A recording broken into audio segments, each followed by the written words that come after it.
this team, we're going to stand together and fight this disease.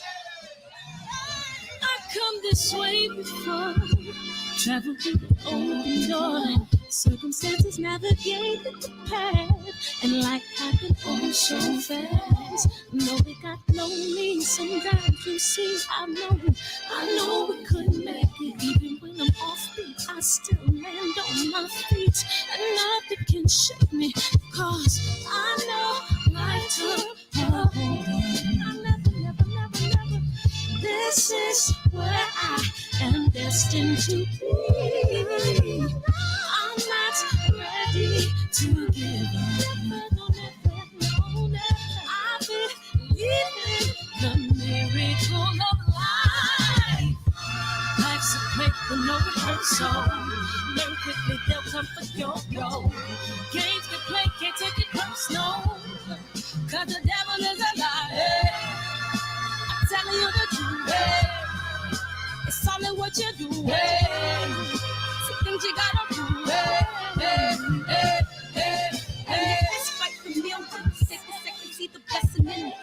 But much expected, much is given. Wanna make a living, now I'm giving back to children. Never let the power come first before your happiness. Yes, you can be the best if you go the distance. Mix a little sweat with your persistence. You know that the best things are never instant. Just shine up, let them see your brilliance. Get up, open up your eyes now. It's the moment of truth. No backing down. We're bringing it through like, oh,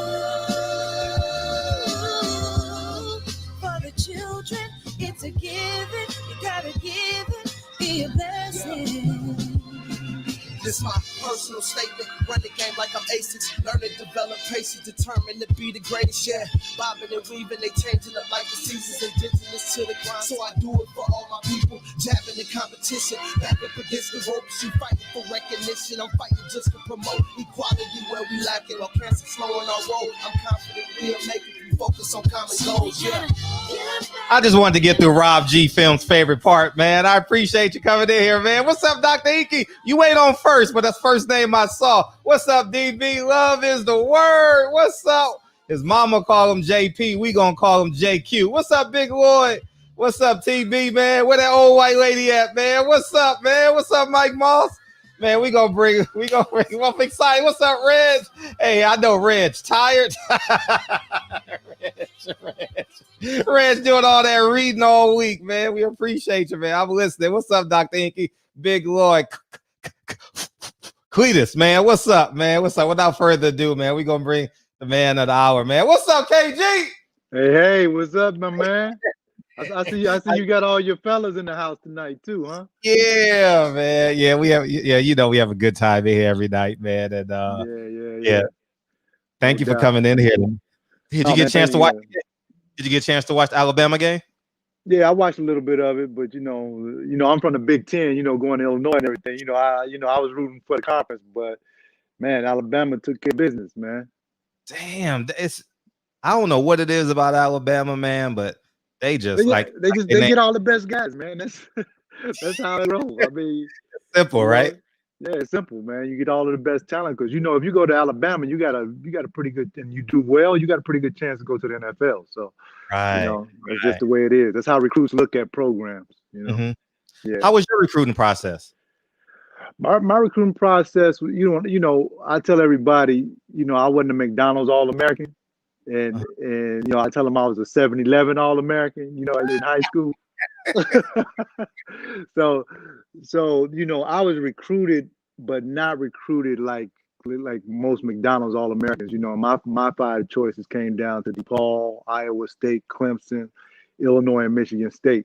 And actually the night before, the day before I chose Illinois, I had made in my mind I was going to go to Michigan State. But something changed my mind. Said, no, man, stay at home, and I stayed at home, and it worked out. It worked out. Sean Respert was on that team at Michigan State. Who was on the team? No, Steve Smith. Steve Smith. Yeah. So it would have been Steve Smith and me in the backcourt. together. But I chose to go to Illinois, and chose to stay home and stay amongst all of my brothers. In that Final Four team, that 1989 Flying Illini team, all of us were from the state of Illinois, even the walk-ons. So we were a true state team, man. So that's what made that team special. Yeah, and when did you pick up boxing, by the way? You're undefeated heavyweight, man. When did you pick up boxing, man? I used to box. My parents, I used to go to a day camp on the south side of Chicago. We used to live on 82nd and Sangamon here on the south side. And my parents, during the summers, they sent us to day camp, and they had boxing there. And actually that's where I learned about bullies in life. I remember going, and they put me in with this kid that I was terrified of, man. This kid, bro, he walk around mean mugging everybody and everything. And, I was scared of him. So they put me in with him, and, he mean mugging again. And I'm running around, and all of a sudden, boom, I hit him. And now all of the bully stuff, all of that went away. And I carried that with me, all the way up until right now, man. I know I can tell a bully from a million miles away just from that one experience. Really? Yeah. So then when my parents, we moved out to the suburbs when I was 10 years old, no more boxing. So, kids out there, they go to the country club, and play tennis and golf and all that stuff. And that's so I couldn't box anymore. So I just picked up basketball, Wow. And that's what I always had a love affair with boxing. Boxing is my passion. Did you have that respect in the locker room? Like, oh, don't fuck with KG. No, they didn't know. I never told anybody. Really? No. But I got into a lot of fights in the league. As a matter of fact, every training camp, I knew I was gonna get into a fight. It was just, but I was studying. I was into jujitsu and stuff like that, real big back then. And I had to put a couple guys in some, rear naked chokes and some key locks.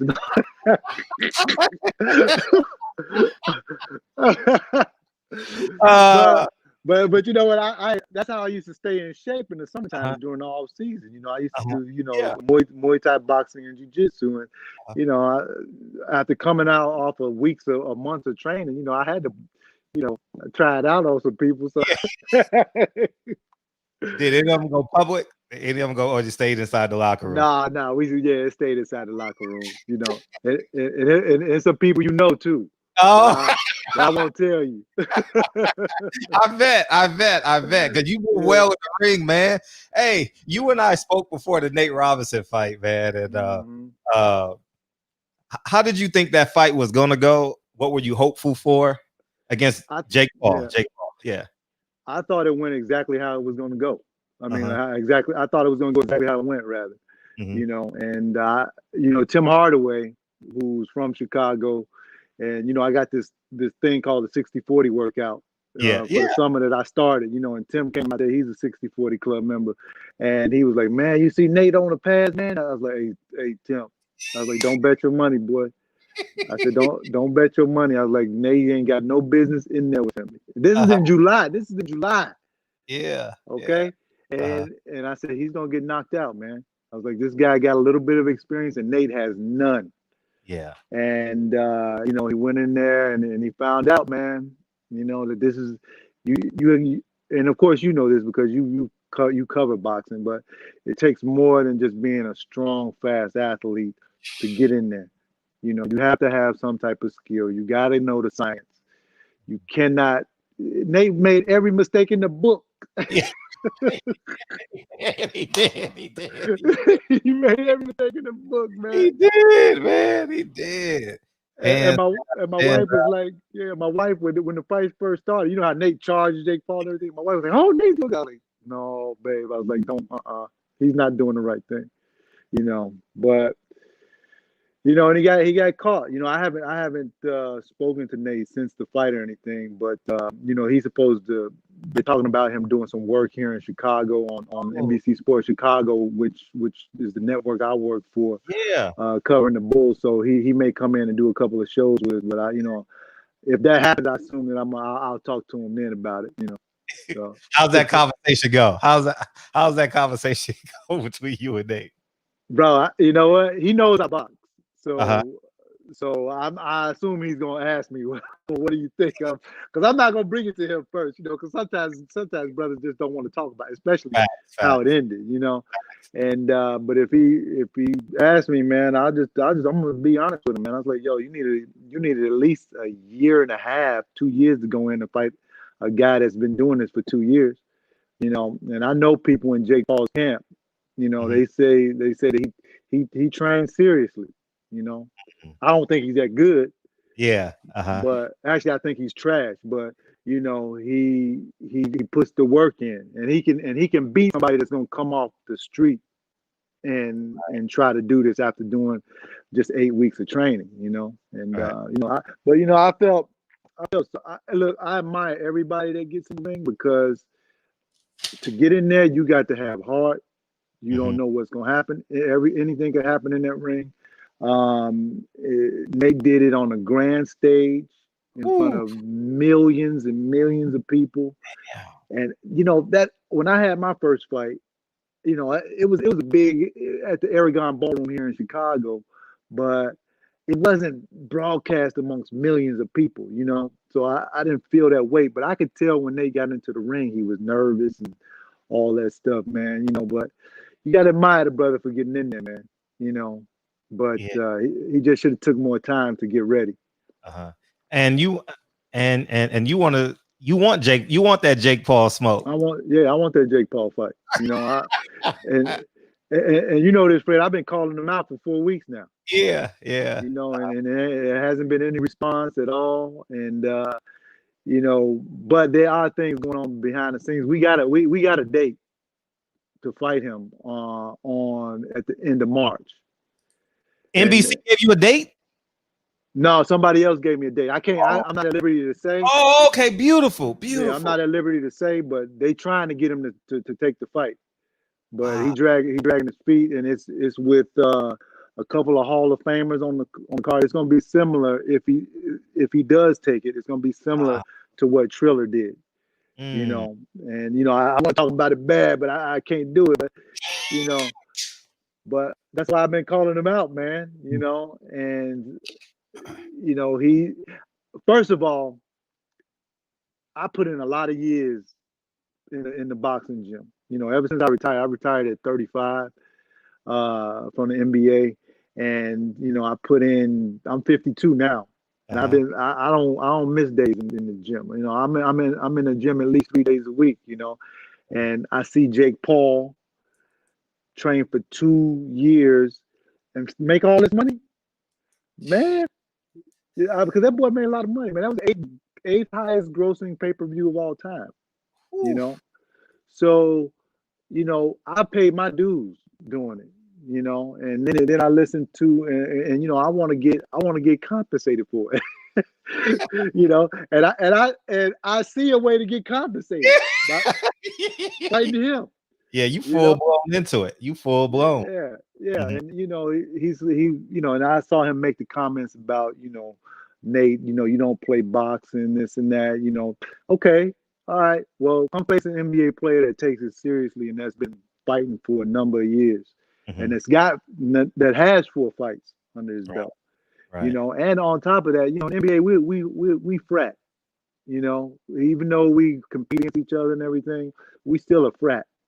And we don't like the way our little bro was done, you know, and you know, we want to run it back, right? You know, so you know, I've watched that fight almost 100 times, man. Wow. You know, to see all of the mistakes that Jake Paul makes. Just, you know, I watched his fight against Ensign Gibb. He's had three fights, one amateur, 2 pro.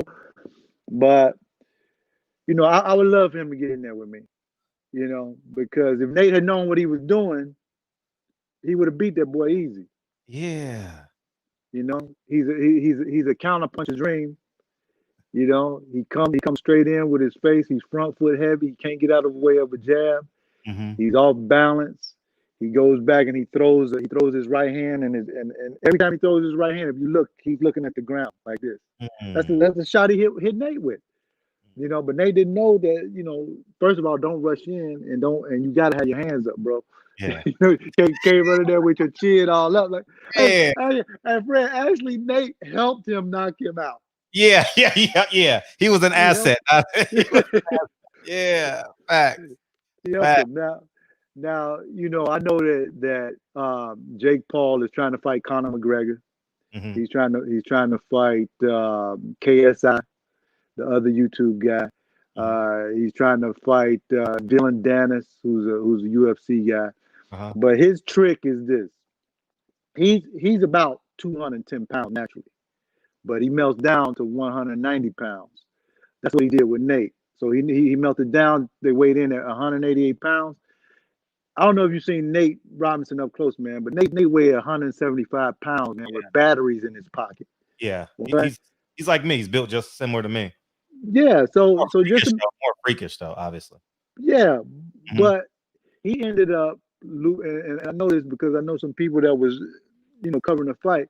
He ended up losing about 7 to 8 pounds overnight. So, and Jake Paul put on 10 pounds.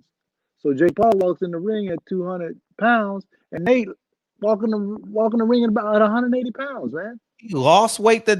He lost weight. Damn. He lost weight, man. So now you're going in with the size disadvantage. You're going in with the skill disadvantage. Sure. You're going in with the experience disadvantage. You know, it was just a catastrophe waiting to happen. You know. Mm-hmm.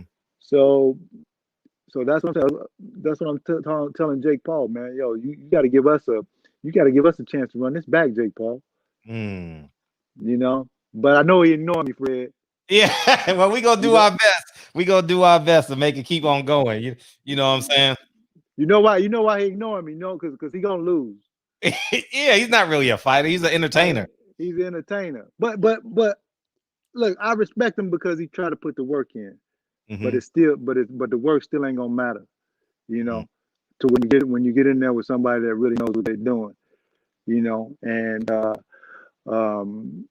you know, I can imagine it. I've been having this thought in my head: Arturo Gotti versus Floyd Mayweather. That's how I want to beat him. I don't want to knock him out like he knocked Nate out. I want to punish him for doing that today. That was a lashing. Oh, it was a beating. It was a beat down. But Floyd was on point. He landed a punch that fight. Yeah, he actually didn't land anything clean. He landed a couple of shots that went off Floyd's head, but you know Floyd was good, you know. But then Floyd punished him to the body, to the head, all the skills, everything, man. You know, so hopefully he takes it, man, and you know it'll be good. You know, for us as NBA players to get back, because I know we have all kind of people talking about them athletes shouldn't get in the ring, you know, which they are right, but if an athlete gets in there with skill levels and knowledge of the sport of boxing, then it's okay. You know. Yeah. Speaking of Floyd, what's your take on Floyd versus Logan Paul? I think that if Floyd is serious, he beats the crap out of the dude, you know, makes him miss. But you know, if Floyd is if you try to carry him like he did Conor McGregor, you know, this dude is 6'2", 200 pounds. That's what I'm saying. You know, and Floyd what, 5'8", 140, 50. He probably weighs like 165 pounds right now, probably. 165 pounds right now. You know, it's dangerous because bigger dude. Of course, you know, skill wise, if Floyd don't want the guy touching him, he won't. But you never know. You know, there's weight classes. You know, I think weight classes for a reason. Yeah. He just gonna load up on that right hand. You know what I mean, and hope and pray. He gonna hope and pray and try and hit Floyd. But you know what? Shoot, I like to fight him too. See, and that's what these brothers try to do, man. They try to get guys that are smaller than them. If you notice, go back and look at Jake Paul, Logan Paul, all their fights. They try and get guys that are smaller than them weight-wise and guys that are inexperienced. And then they try to fight them. But they ain't going to fight nobody their size. Right. You know, which is it's a good gimmick. You know, I understand they're making plenty of money doing it. Yeah. But sooner or later, you're going to have to fight somebody your size on your level. And then we'll see how you do. Right. You know, yeah. Yeah. No, but I think Floyd just, if he's serious, just takes the dude apart by pot shotting him. You know, making them miss, making them pay. You know, so because I've seen welterweights in the gym beat up heavyweights. Yeah. You know, it's possible. Yeah, it's possible. So you know, Floyd so the style. Floyd the style. Floyd. I think Floyd the style on him. I don't think it'll be a competitive fight at all. I think Logan got to make it a wrestling match. You know, he does. Yeah, you got to grab him. Clinch. Only chance he has really is to punch off the clinch. You know, you're right. You're right about that. Clinch and make it a wrestling match and fall in, punch off the clinch. You know what I mean? Stuff like that. You're right. And you know what? That brings me back to Nate's fight with Jake Paul. You know, they clinched a lot in that fight. If Nate knew how to work the body out of the clinch, he could have beat him just like that. You're right. You know? But and actually Nate hit the guy a couple times, but he didn't realize, he didn't know he hit him. But if he knew how to work out of the clinch and tie that dude up, man, he would have. These are all the weaknesses that I see in Jake Paul's game. That's why I'm hoping that he take the fight with me so I can exploit it, man. Fred, what are you scared of? I'm giving him 30 years, man. You're giving him 30 years. That's a hell of an event. Antonio Tarver said the same thing. I'm giving the man 30 years. Yeah. Let me in, coach. You know? Yeah, he said but you know they'd never fight Antonio. Antonio is a world champion, world-class fighter. Oh, big time. Yeah, he's an Olympian, you know? Yeah, an Olympian. Yep. Hey, speaking of, since you're talking about Floyd, we had a show last night, man. We just had fun. It's the barbershop, man. We have fun. And we was talking about haircuts. Do you have an NBA story where a player left the season bald and came back with hair? You have a story like that? you have a story like that? Yeah, I saw Floyd's hair, man. You know why it's different to us, because we're not used to seeing his hair like that. But you remember when he came out of jail, when he had to spend those 3 months in jail, he had a fro. Yeah, he had a fro. You know, and he had that hairstyle back when he was Pretty Boy Floyd Mayweather. You know, he had a little hair, but we used to seeing him bald. And you know, when you see something like that, it's different. But you know, the one hairstyle that I did see, I don't know if you ever saw Carlos Boozer. Oh, I was gonna lead you to that. I was gonna lead you, because I know that's your channel, that's your team. That's our team, man. Go ahead. He came.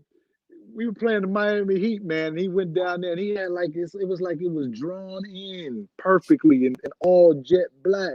And we're like, hold up, Carlos' hair wasn't like that yesterday, man. It wasn't like that. What did he do? but Fred, he never did it again, man, because everybody was on him about it. Oh man, that must have been bad, man. I remember him at the free throw line, and I was like, huh? It was too perfect, man. Yeah. it was too perfect, and it was dark, and it was glistening. It was I was like, you know. Yeah. Doc Rivers, you know who else got it? Doc Rivers and Kenny Smith got it too. Yeah, they did. Yeah, I forgot about them. Yeah, you're right. But I ain't gonna talk about Doc. You know, he's from Chicago. So he is. He is for the shot. You can talk about Kenny. You can talk about Kenny all you want to.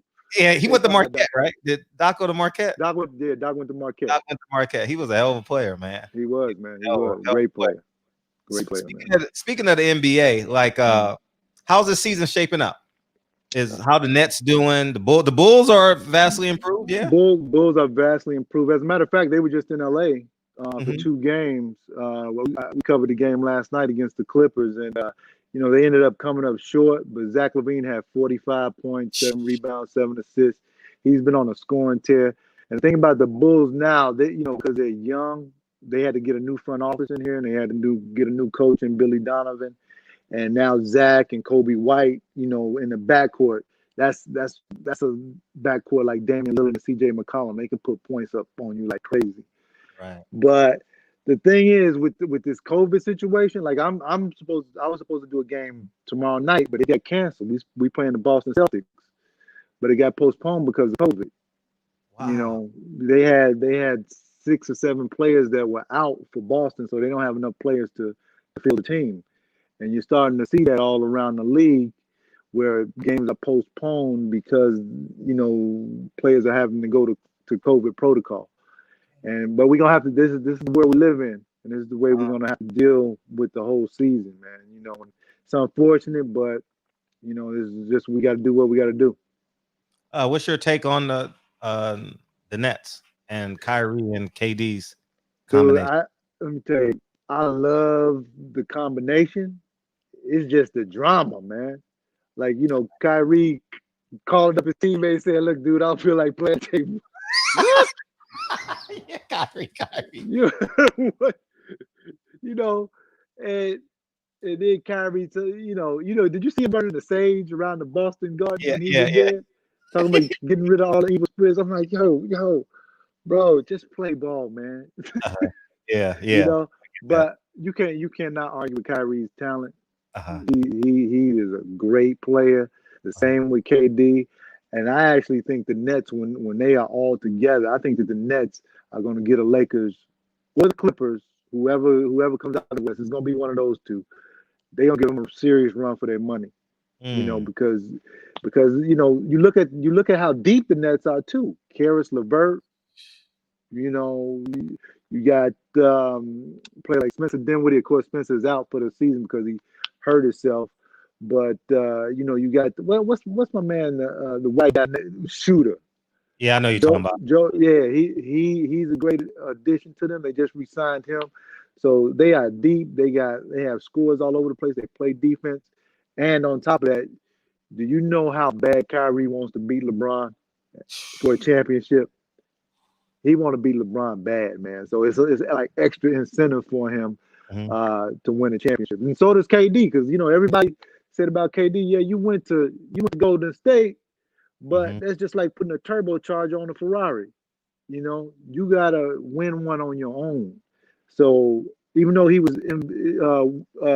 championship MVP twice, I still think that he's looking for that one where he's gonna say, yeah, this one is legit. I did this without Steph Curry and Klay Thompson and Draymond Green and all that. It's just me and Kyrie this time. So and actually that's why I think he left Golden State to go to Brooklyn to try and win a championship on his own. Yeah.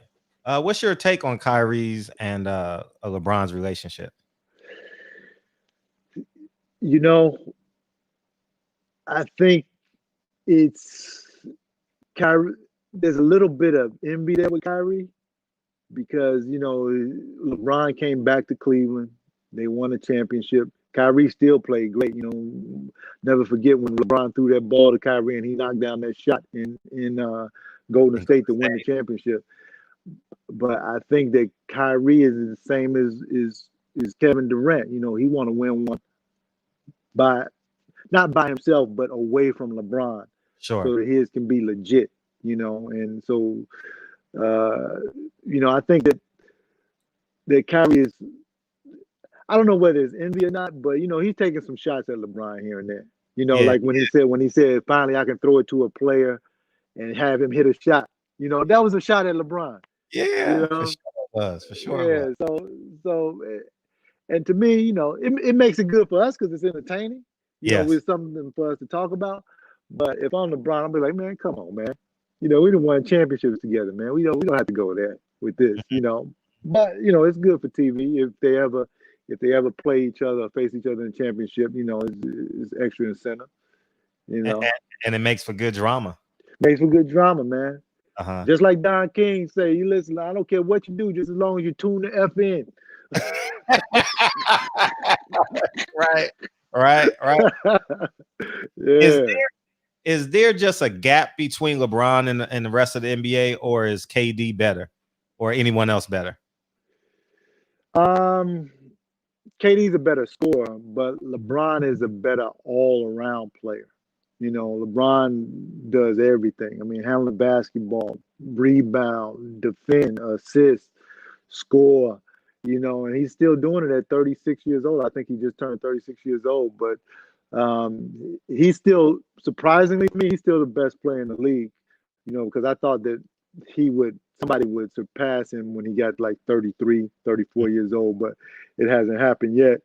And not until he gets beat or somebody like really goes up there and takes the mantle, he's gonna remain the best player in the league so far. Now best player of all time, I differ. Because I have this debate all the time with people, man.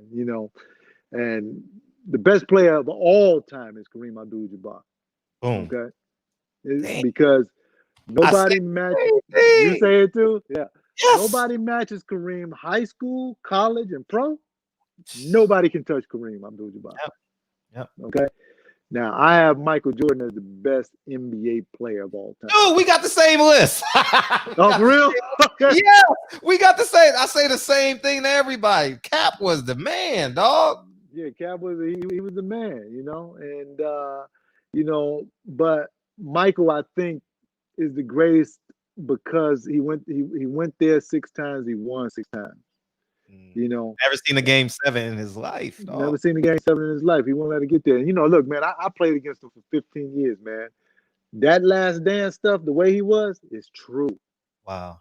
We were playing cards one night at my house, and he and I was beating him out of his money. We playing this game called Talk, and I was beating him out of his money, man.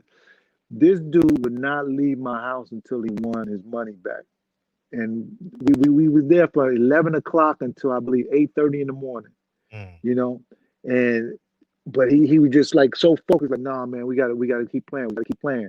And I was just like, yo, but like I told this story before, most people would be like, damn, Michael Jordan's at my house, man. I was ready for this dude to leave. I was like, yo, man, just go, man. Get out of my house, bro. But his competitiveness, man, was just unworldly, man. He wanted to compete at everything, man. Dude, like, he's like, yeah, let's see who can get down, run up them stairs the fastest. Let's see who can hang up their coat the fastest. And if you beat him, he'd be mad at you, for real. It's the way he was, man. And you take on his athleticism, his skill level. His will to win, man. He was just, and then throw the triangle offense in there. All that space, yeah. Which was twice as hard to beat. Because when I came and I played against Scottie and Michael, I wanted to play against them. It was that damn triangle offense that I was worried about, man. It's just like, and I think I told you this before. The triangle offense is like trying to hit Floyd. He waiting. How Floyd wait for you to punch before he decide what he gonna do. That's what playing against the triangle offense is like. You can't game plan against it because they waiting for you to set up defensively before they decide what they're gonna do. And then you take 2 of the greatest NBA players ever and put them in that offense along with Dennis Rodman and all those guys. Man, you ain't got a chance, bro. You don't. How would you describe Dennis Rodman? Great player. A lot of people, get caught up in his antics and everything. But man, that dude could play the game of basketball, and like it's the little things that he does, like help defense, rebounding, making the right pass, making the right read on defense to help you out if you get beat. Things like that people don't see. And, dude run like a racehorse. As a matter of fact, we played the Bulls when I played for New Jersey. We played the Bulls, man, and Dennis was in the strip club with me. Right? I was in there. You remember Jack Haley? Yeah. Oh, Jack. Yeah, Jack. Jack passed away a couple of years ago, but Jack was my running buddy in New Jersey. So, and he was Jack friends Haley with Dennis. died? I didn't know Jack Haley. Jack Haley died, man. Yeah, Jack Haley died. Yeah, he was out here for a little bit. Yeah, well, he went to UCLA. Didn't he go to UCLA? He went to UCLA. Yeah, yeah. But he was friends with Dennis, and the Bulls were in town, and we played them the next night. So we all go out to the strip club. It was called Scores in New York. So I leave about 12 o'clock, and I'm like, okay, I know Dennis party, and I leave Jack in there and everything, but I know some of the girls there, so I call back like, yo, I want you to call me and tell me what time Dennis left the club, because I want to know, right? She called me, she said, Kendall, he just left. It was 4:30 in the morning. So I get to shoot around the next day. I was like, yo, fellas, I got the scouting report. I tell the coach everything. I say, Dennis, let's do the club 4:30 in the morning. We got to do this. We got to do that. Man, Dennis came to that game, man. He ran like a racehorse. Mm. He was not tired at all, you know. And you see all of it in The Last Dance. You saw how he used to party and everything, go to Vegas and everything. He could do that, man. And he could was do allowed that. to do it too. He was allowed to do it. But you know what? You can be allowed to do stuff like that if you play like he plays. Yeah, fact. Yeah. So no, go ahead. I'm sorry. no, so they let you slide with stuff Yeah, like that. yeah. But you gotta do it each and every night. You can't half step, Yeah. I spent the weekend with Randy Brown in New Mexico one weekend for. Oh, you did? Yeah, and he told me stories, man. He said they called him Little Big Man. That's what they called him, Little Big Man. And they said Dennis Rodman was one of the greatest teammates in the world. Hey, man, he was 100% right, man. Everybody loved Dennis, man. Huh? Because he's a cool dude, man. If you ever get a chance to rap to him and everything. I've never met him. Yeah, never. yeah. Hey, if you had him on your show, man, he'd be great. You gotta try and get him on one day. I'll do my best. I'll do my best. Yeah, he's a cool dude, man. Was it like I was speaking of Michael Jordan in The Last Dance? Was it the NBA? Was it the NBA versus Michael Jordan? I kind of felt that watching The Last Dance. Like it was like no one really believed they could beat Michael Jordan's Bulls, but it was like, man, it was like the whole they tried their best, especially especially the second run after the Rockets. It seemed like everybody was trying, man. But it was just he was too good. The system that they had, their triangle offense was too good. Scottie was too good, and you could beat him on if you catch him on an off night, you could beat him. But no team could beat him in a 7-game series, because they will eventually figure you out. Like great fighters do. They'll eventually figure you out, and then they'll go towards your weakness and beat you. And it never failed, man. One thing that teams cannot do when you go to play the Chicago Bulls is you can't suffer the Mike Tyson effect. Mike. How Mike used to have the dudes beat before they even got to the arena. Mm-hmm. That's the way the Bulls. That's what it was like for a lot of guys playing the Bulls. You hear that when you come into the Chicago Stadium or the United Center here in Chicago, and you hear that music, and the introduction and everything. Yeah. God. Yeah. Look, I used to have to tell Kerry Kittles, "Yo, wake up, boy." Yeah, I mean, like, yo, don't be all enamored with all this stuff and everything, But it was a great experience playing against them, and I just wish I could have beat them, But like I said, you weren't gonna beat those guys in a 7-game series. Yeah. Is Scottie Pippen a Hall of Famer if he plays somewhere? He is. Is he a Hall of Famer if he plays someplace else? Yeah, he is. But you saw once he left the system, he was different. When he went to Houston, very upright and still, and because the other systems in Houston and Portland, they weren't able to use his talents the way that the triangle offense used his talents, and that's why he was a different player. But yeah, I still think that he's a Hall of Famer if he doesn't play with the Chicago Bulls and Michael Jordan. Do I think he's top 50? No. If he doesn't play with Michael, if he was like with Houston his whole career, I think he's still a Hall of Famer, but not top 50. Yeah. So, what do you think of Charles Barkley? In terms of commentating and all that, obviously player. Oh, okay. Talk about player first. As a player, he's a great player, man. Like athletic. He didn't. But the thing is, Charles, that was all natural talent, man. Charles didn't work hard. Like he didn't practice. No, he didn't practice, and that was just all natural. Wow. Can you imagine if he like really worked hard, man? And but as a commentator, he's entertaining. He says some outlandish stuff sometimes, and he gets sometimes he says some stuff about players, like you remember with Draymond Green and everything he got into him, and a few other players. But you got to understand that that's just the way Charles has been his whole life. just a guy that speaks his mind, and sometimes he's not right, Mhm. but we all laugh at it. You Yeah, know? right. And but shoot, I love him on TNT. I love Shaq on TNT. As a matter of fact, I talked to Shaq the other day. He tweeted out my call out of Jake Paul for me. You know. Yes. So and then he texted me, said, "Yo, we got to get this fight, man." Yeah. That's dope. That's dope. I'm like, yeah, dog. I'm like, yeah, I'm trying, man. I'm trying, you know. Yeah. So yeah, but I mean, I like their whole crew. You know, Ernie, Kenny, and Shaq, and Charles. I think is great. You know. Mm. So yeah. Kobe and Shaq versus 72 and 10 Bulls. Bulls win. Really? Yeah. Bulls win. Wow. Really? Yeah. In 6 games, obviously. Yeah, 6 games. In 6 games. Yeah. I mean, I know. Listen, Kobe Bryant, man, great, one of the greatest of all time, man. You know, may God rest his soul. Mhm. But as much as people want to compare him to MJ, he was not MJ. You know, MJ is on a whole different planet, man. You know, and especially when it comes down to crunch time, you know, for winning it. And you know, me going up against both of them,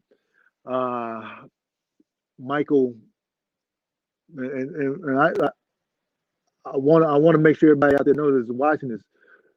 I'm not saying I'm saying that Kobe is a great player. He's one of the greatest of all time. But Michael was in a whole different category from the whole league, everybody else. I mean, from me playing against him, this is my observation. Okay, Michael was stronger than Kobe. Michael was faster than Kobe. Michael's hands were a lot bigger than Kobe, so he could do the ball like this, you know, and move it wherever he wanted to move it.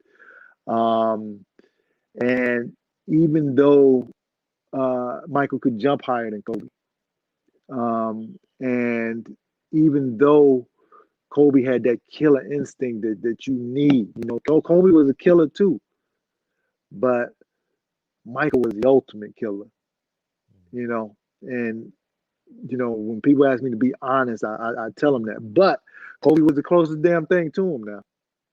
You know, it's the closest damn thing to him. But and that's why I give an edge to the 72 and 10 team. You know, plus you got Scottie. You know, and you look back, Shaq just recently said that Dennis Rodman is the only person that could guard me. What? Yeah, that's what he said. Yeah. You gotta go back. You go Google it. That's what he said. I never would think Shaq would say that. He said it. Maybe before he gets the ball. I mean, once Shaq gets it, you're a dead man. That's true, but sometimes Dennis could push him out of the Maybe 2 feet block out. area. Yeah, sure. And then you know, even though Shaq could still get where he wants to go, you know, that would you know, hinder his offense a little bit. But I'm putting on. Look, I tell people this, man. Where they say, "Who's the greatest, LeBron or Michael?" I say, "Look, man, if you went to Halle Berry's house 10 times and she went out with you 4 times, then I went to Halle Berry's house 6 times and she went out with me all 6 times. Who's the man?" 6 times. 6 times. So I said, there you go, right there. I said, MJ went 6 times. He didn't lose, man. And had he not retired, he probably would have got 8. 8. Yeah. So, you know, like I said, I got LeBron third all time. So you got Cap, Kareem, Michael, and then LeBron. Damn. Those So LeBron has passed Magic and Isaiah Thomas. Yeah. Wow. Yeah, I believe so. Yeah, and especially if he wins another championship. And that's another thing I say about the comparison to LeBron and MJ. I said, listen, in order to talk about LeBron as the greatest of all time, he at least has to be in the 6-5 club. That means 6 championships and at least 5 MVPs. You see what I'm saying? So, and there's only 2 people to do that: Michael Jordan and Kareem Abdul-Jabbar. So, You know, until he gets there, we can't even discuss it. That's a lot of work, man. That's a lot of wear and tear on your body to get to that state. That's a lot of wear and tear, man. And you know, does LeBron have a chance to get it? Yeah, he has a chance to get up there. But how many does he have? He has 5 championships or 4? He's got 4 championships, and I believe he has 4 MVPs too. So if he gets another MVP and 2 more championships, then we can start discussing it. People in the chat, Allen Iverson or like Isaiah Thomas? Isaiah Thomas. Yeah, I would take Isaiah over AI. Yeah, he got 2 championships. Plus, he's from the West Side here in Chicago, man. You know I can't go against my. Come on, Fred. You know I can't go against my Chicago guys, man. Isaiah Thomas. I mean, AI was more impressionable on the community and the sport of basketball. I thought in terms of broadening it, but I think Isaiah. You know, he changed culture, man. You know, he brought French braids back with his cornrows. Some people say, you know, tattoos. You know, he's 6 feet tall, so people could identify with him. He's not like this giant. Good point. You know, AI was tough, man. You know, he like Manny Pacquiao. You know how Manny Pacquiao constantly put that pressure on you? Yeah. Man, this dude gets the basketball. As soon as you score, you better turn around because he's coming. You know, because he constantly put pressure on your defense. You know, and he was so fast, and a lot of people don't realize how long his arms were. And you look at Allen Iverson, his hands are huge. You know, so he could do so much with the basketball, man. And he had big time heart too. You know, he might have been the smallest dude on the court, but he thought he was the biggest. You know, bad man. Yeah, he was bad, man. He was a great player. They asking Steph Curry, Allen Iverson. Was it Steph? Yeah, Steph Curry, Allen Iverson. And how far away is Stephon Curry away from Isaiah Thomas?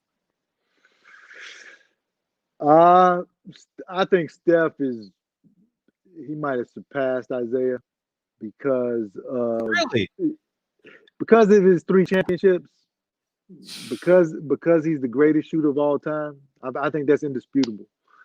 You know, and because by the time it's all over, he's going to be the all-time leading 3-point shooter. If Klay Thompson comes back next year and he wins another championship, that's 4. He's got 2 MVPs. I don't know. Did Isaiah Thomas ever get 2 MVP? I don't think Isaiah got an MVP award. I don't think so. I don't think Isaiah ever won.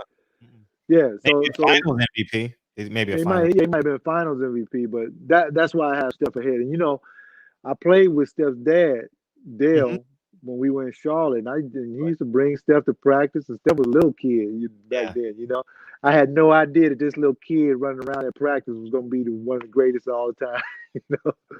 So, but you know what? He's still the same way as he was when he was a little boy. You know, humble, you know, nice kid. You know, now he's got a family of his own now. But you know, I really enjoyed the Currys, man.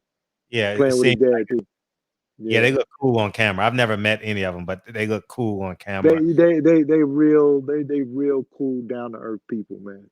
You know, and you know, a lot of people don't. Well, you probably know, but a lot of young people don't know how good his dad was. Oh shit! He could shoot it, man. Yeah. He could shoot it. You know, he could shoot it, and you know, playing with him, Muzzy Bowles, Larry Johnson, Lonzo Mourning.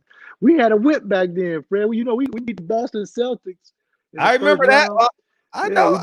We beat them, and then we went. That was Lonzo Mourning shot, right? That was Lonzo Mourning, yeah.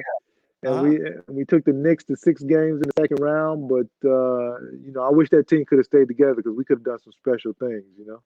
Yeah, y'all were special. When I was looking for pictures for your flyer, it took me back. You know what I mean? Those were some.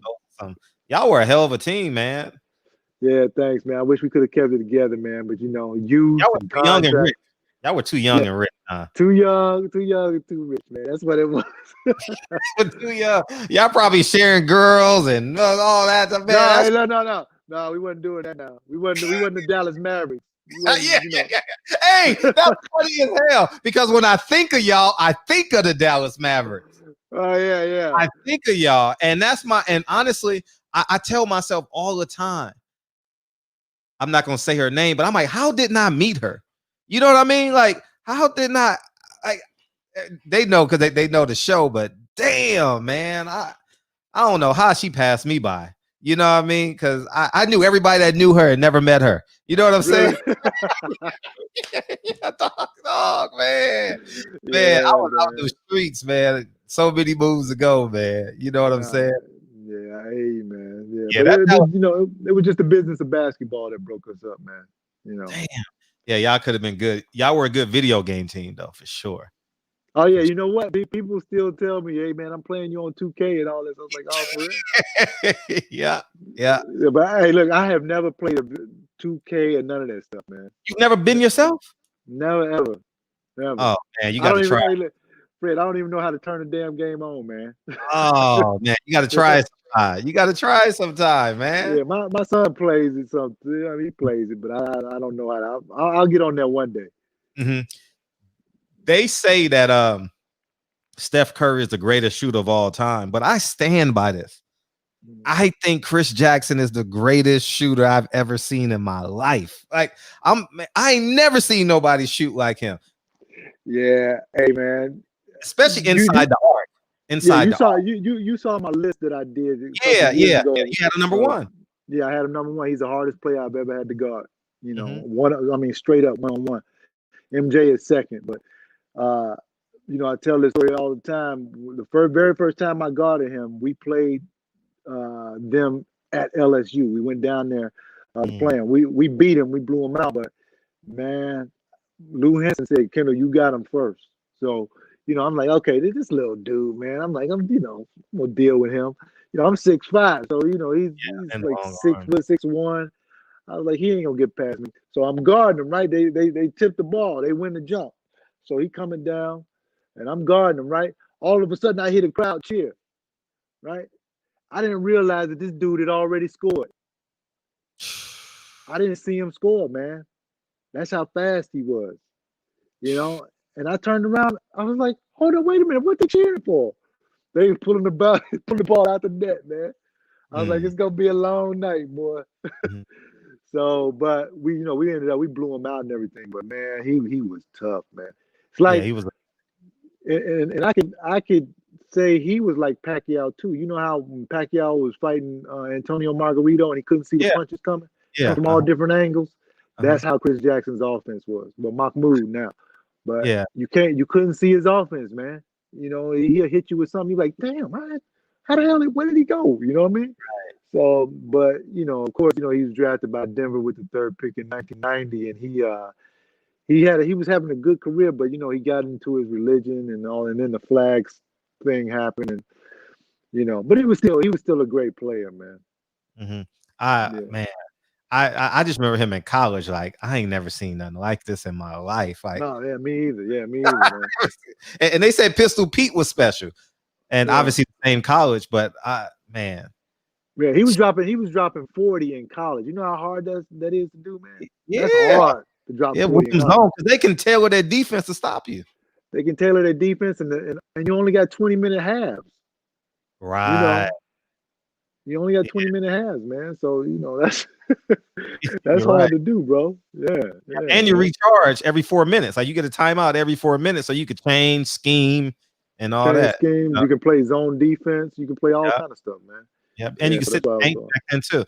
MJ, he got MJ, LeBron, Magic, Wilt, Shaq, Tim, Bird, and Bill. How good is Larry Bird? How good is he? Larry, man.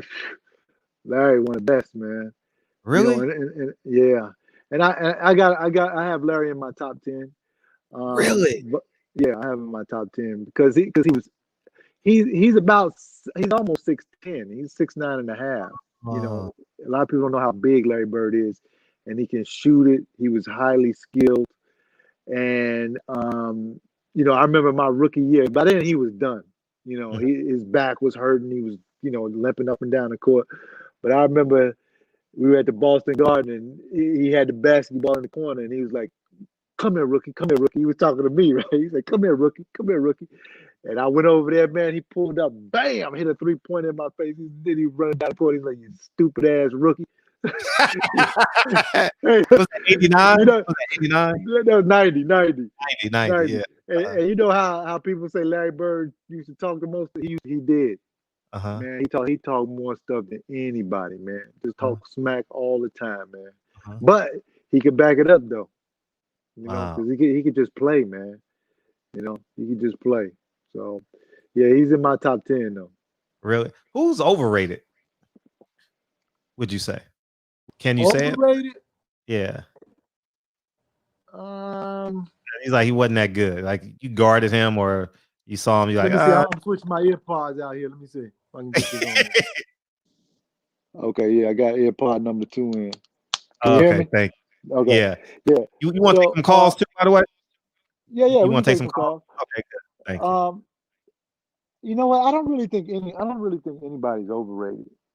You know, Hey, who once was you make it, easier? who was was easier? easier? Like you like, man, I got this guy tonight, and you like you guarded him, and you like, man, that was an easy 22.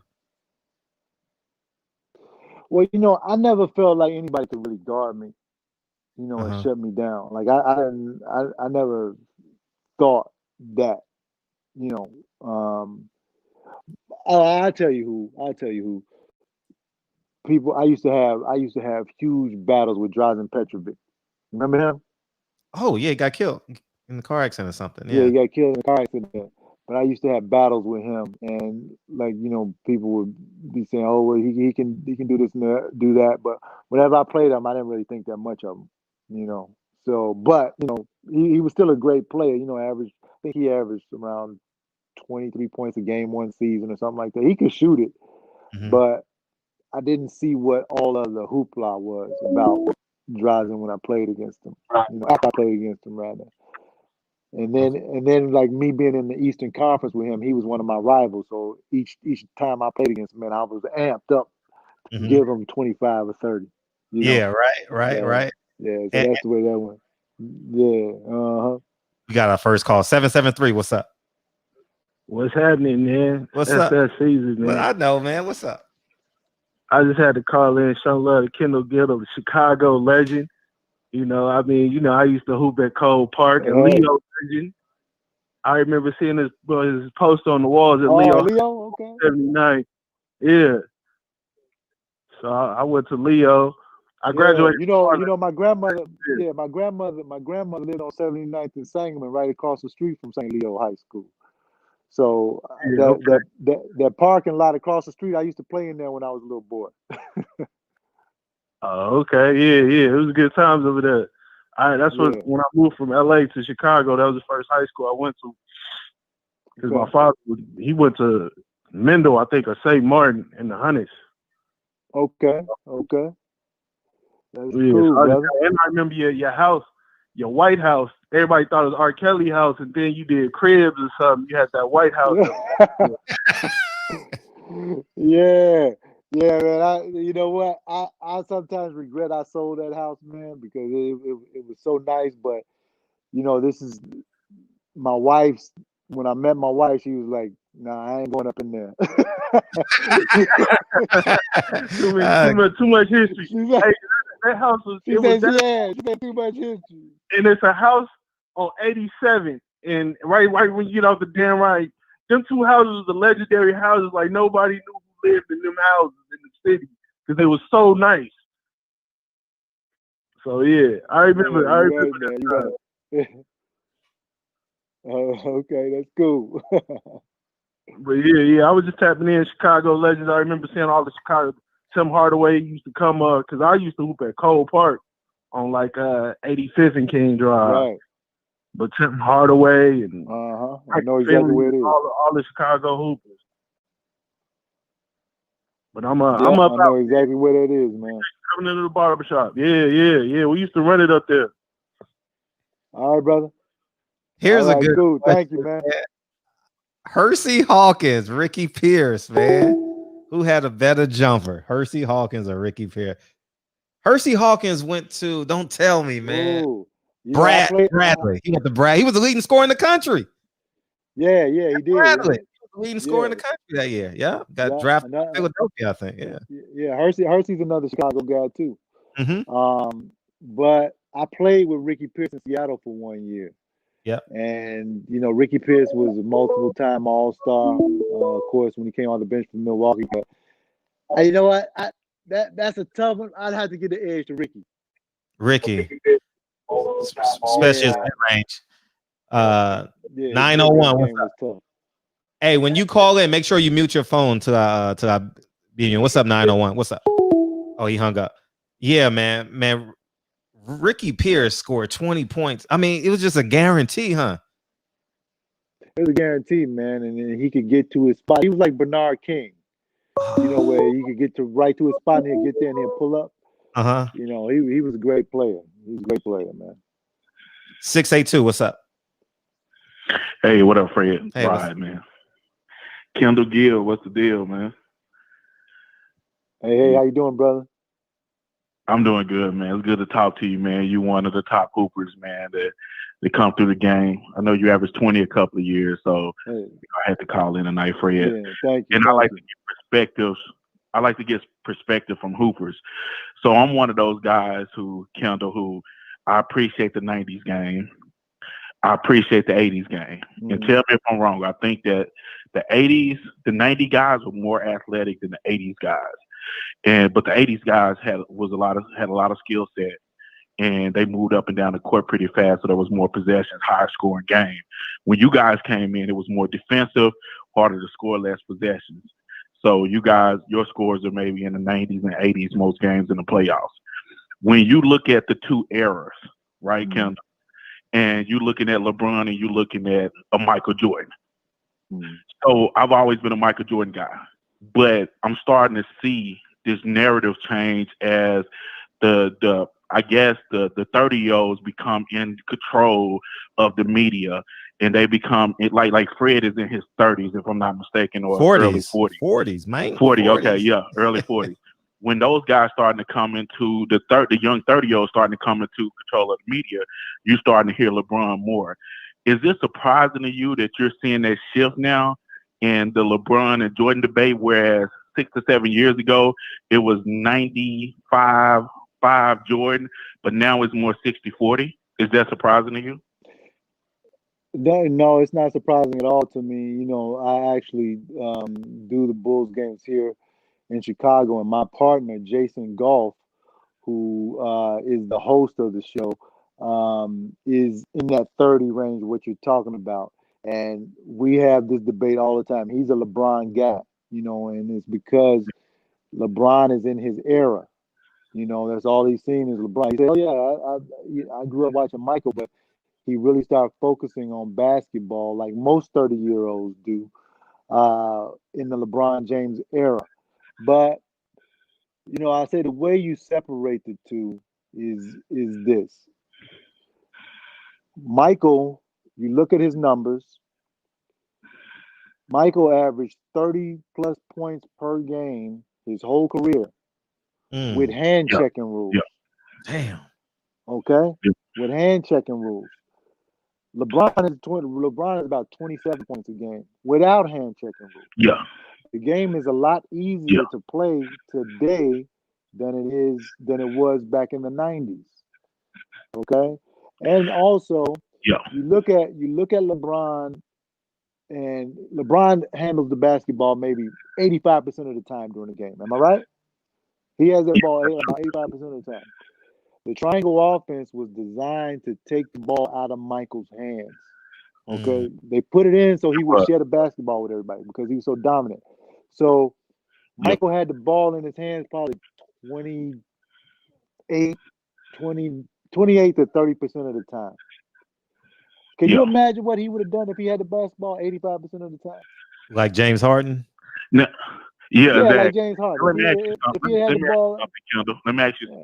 Let me ask you something real quick. And I'm sorry to cut you off.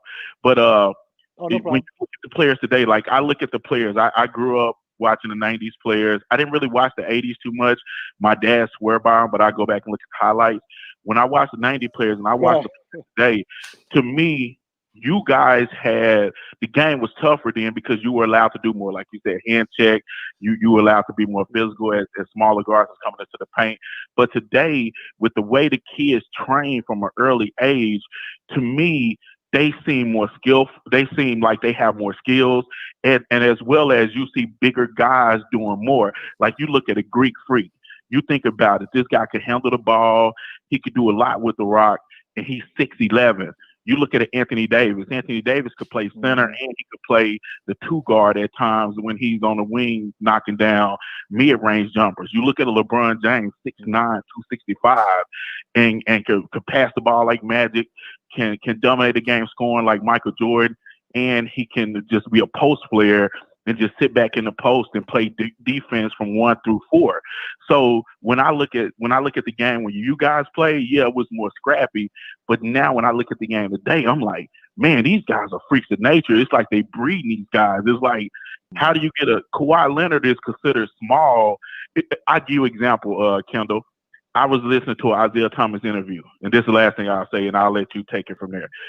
I was listening to Isaiah Thomas interview, and he said, I was thinking Steph Curry was a small guy like me because he looked small on the court. And he was saying the first time he met Steph Curry, he said he didn't realize how big Steph was. He said Steph was like 3 or 4 inches taller than him and like maybe 15 or 20 pounds heavier.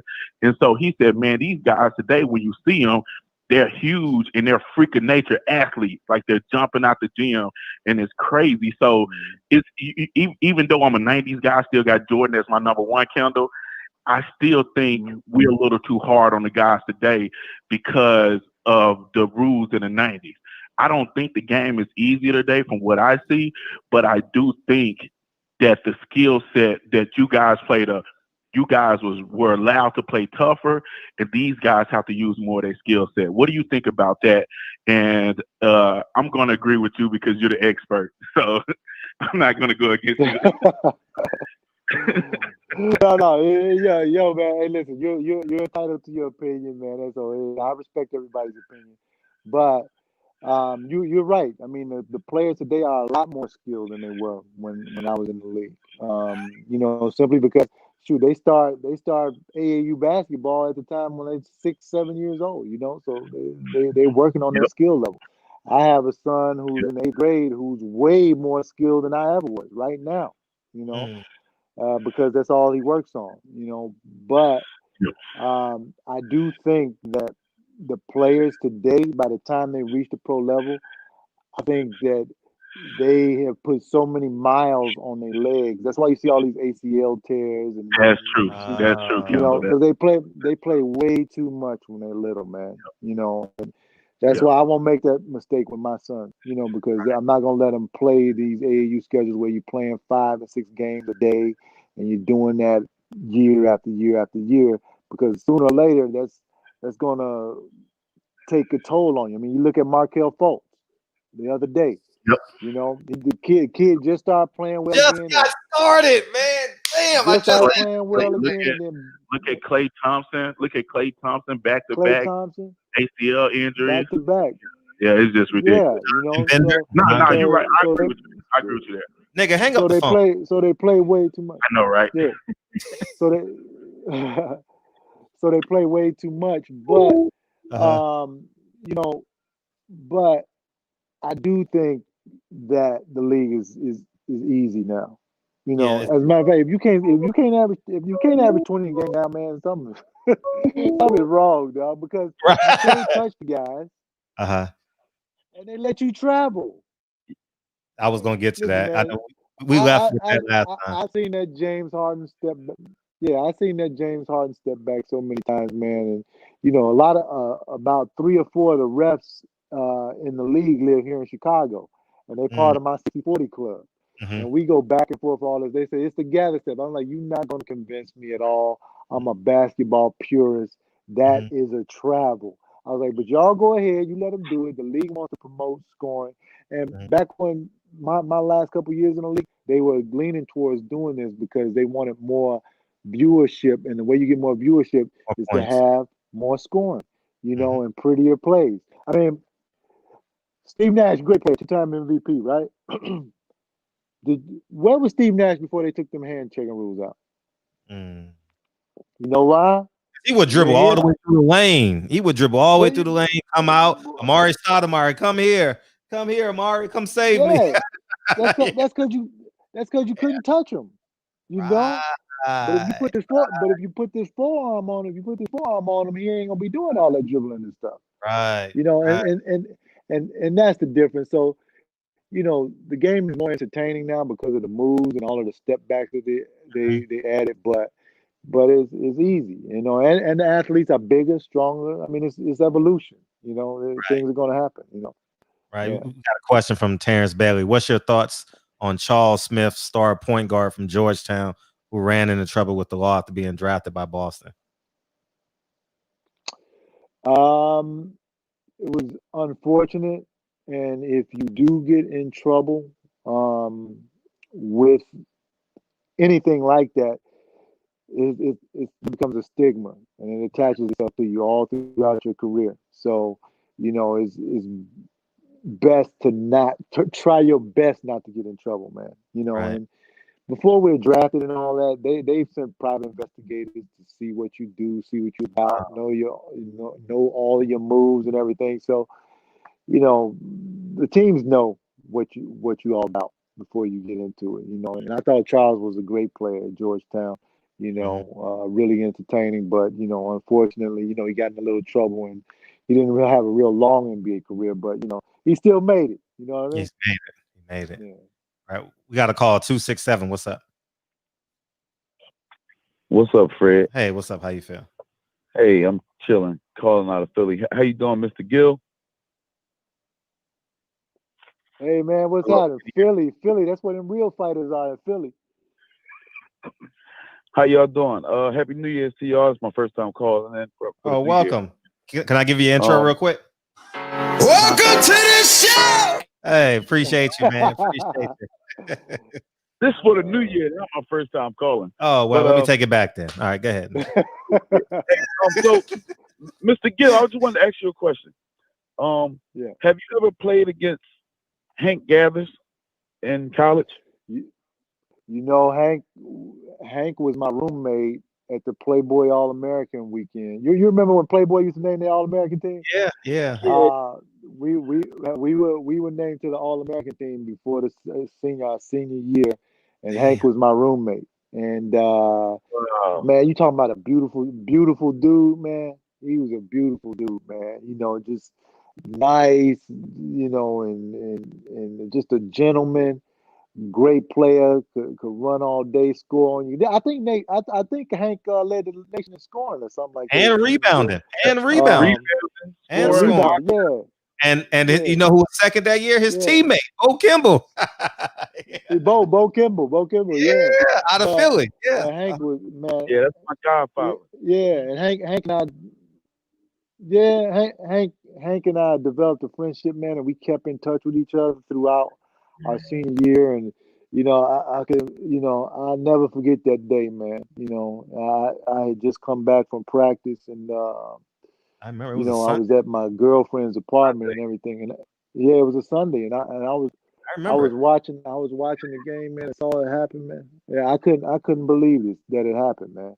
You know, but you know what? His family reached out to me years later after that because they knew I had videotaped our time together in Florida at the Playboy All-American, and I sent them a videotape and everything of Hank. So so I was able to do that. You know. Yeah, they was running LA. Hey, 267. Wow. We need Bo Kimball on the show, but continue. So make sure you set that up for me. Yeah. Hey, I can do that. I could probably do that definitely. All right. Perfect. Yeah, Kendall's all yours. Yeah, for sure. Hey man, y'all have a good one. Oh, that's all you want? Okay, appreciate you. All right, bro. Take it easy, my man. Sean Kemp or Larry Johnson? Who was better all around? Yeah, you said that. I was shocked you said that. You said he was the best teammate. Yeah, I mean, best teammate. Yeah, best teammate I ever had. Best player I've ever played with. Now, Sean was great. Now, Sean was a freak of nature, 6'10", 250-pound racehorse. You know, but skill-wise, Larry had more skills than Sean, especially underneath the basket. The way that he could the way he could get in there and plant himself, and then once he got the basketball, I tell people he was like he had Shaq's strength, LeBron's explosiveness, and Hakeem Olajuwon's feet. That's what he was like, and he was 6'7", and man, he was great to play with, unselfish, hit you with passes when you open. But then when it was time for him to take over a game, he could take over a game, man. I saw him take apart Charles Barkley, Karl Malone, David Robinson. I saw him take him apart before he hurt his back. Before he hurt his back, man, this dude was a surefire Hall of Famer, man. Wow. No questions at all. When you saw him play, when you saw him play, and you think back to the second Duke UNLV game, do you think? I can't even ask you the question, man. I can't. Even ask. No, I was going to ask you. Do you think it was fishy? No, man. Because I'm like, ain't no way in hell Christian Laettner is better than them, man. Like I look at Bobby Hurley and Greg Anthony. Greg Anthony was a hell of a defender, dog. He was, but man, sometimes you get on the road, man, and Bobby Hurley was a decent player, and Christian Laettner was a great college player, and then Christian Laettner was 6'11", man. Yeah, he was. Get that big dude, with skill. So, and never in my life would I think Larry Johnson would do something like that. He was too much of a competitor, man. Yeah. He liked to win. He wasn't no fishy stuff like that. Zion. People want to ask about Zion. What's your take on Zion? I like Zion a lot. But he has to he's got to lose some weight. I know he's a big guy, 285 pounds, but when you play in the league and he's young, he hasn't gone through a full season yet. When you play those 82 games and you go through training camp and his team is good because they got a lot of good young players on their team. They're going to be going to the playoffs almost every year. Mm-hmm. That's going to have a lot of wear and tear on your body if you going up with the explosiveness that he goes up with and you weighing. I like to see him at like 260, maybe about 25 pounds. That's fair. Because he's still going to be strong, And the thing is, we can, how Derrick Rose used to be, explosive, just wow, But all of that torque and everything gave Derrick those injuries. Gotcha. And unfortunately, I see the same thing with Zion if he doesn't lose weight. Gotcha. Yeah. But he's wonderful talent, though. Yeah, mute your phone, 312. We're going to go to Beeman first, okay? I'll bring you in. Thank you. What's up, man? Yo, what's up with it? Hey, Kendall, Gill, NBA legend. Do your research. Charlotte Hornets, New Jersey Nets. He was dunking on niggas. Real talk. And he was locking people up. Two-way player. You feel me? He holds the record for the most steals in an NBA game. Put some respect on this man. Put some respect on him. You feel me? For real. Yo, Kendall, I know you a big time. I know you a big time boxing fan. I want to talk to you about Terrence Crawford versus Earl Spence. Because, there's a lot of talking about this fight. We in a whole new year, 2021. The fight shouldn't be made. It should be made. Terrence Crawford, pound for pound, number one, undisputed, 3 division, world champion, undefeated. He wants Earl Spence Jr. Earl Spence got some explaining to do. 60-40. Do you feel like that's a fair offer? I don't think so, because Terrence Crawford is pound for pound number one, the best fighter in the world. 50-50. It's a good fight. I think it's a great fight, but the 50-50 won't happen because Errol is pulling in more pay-per-view guys than Terrence. And, when it comes down to it, is business first. And that's where Errol's perspective is coming from. And he's right. It's business first. He has to get the lion's share. He is the A side.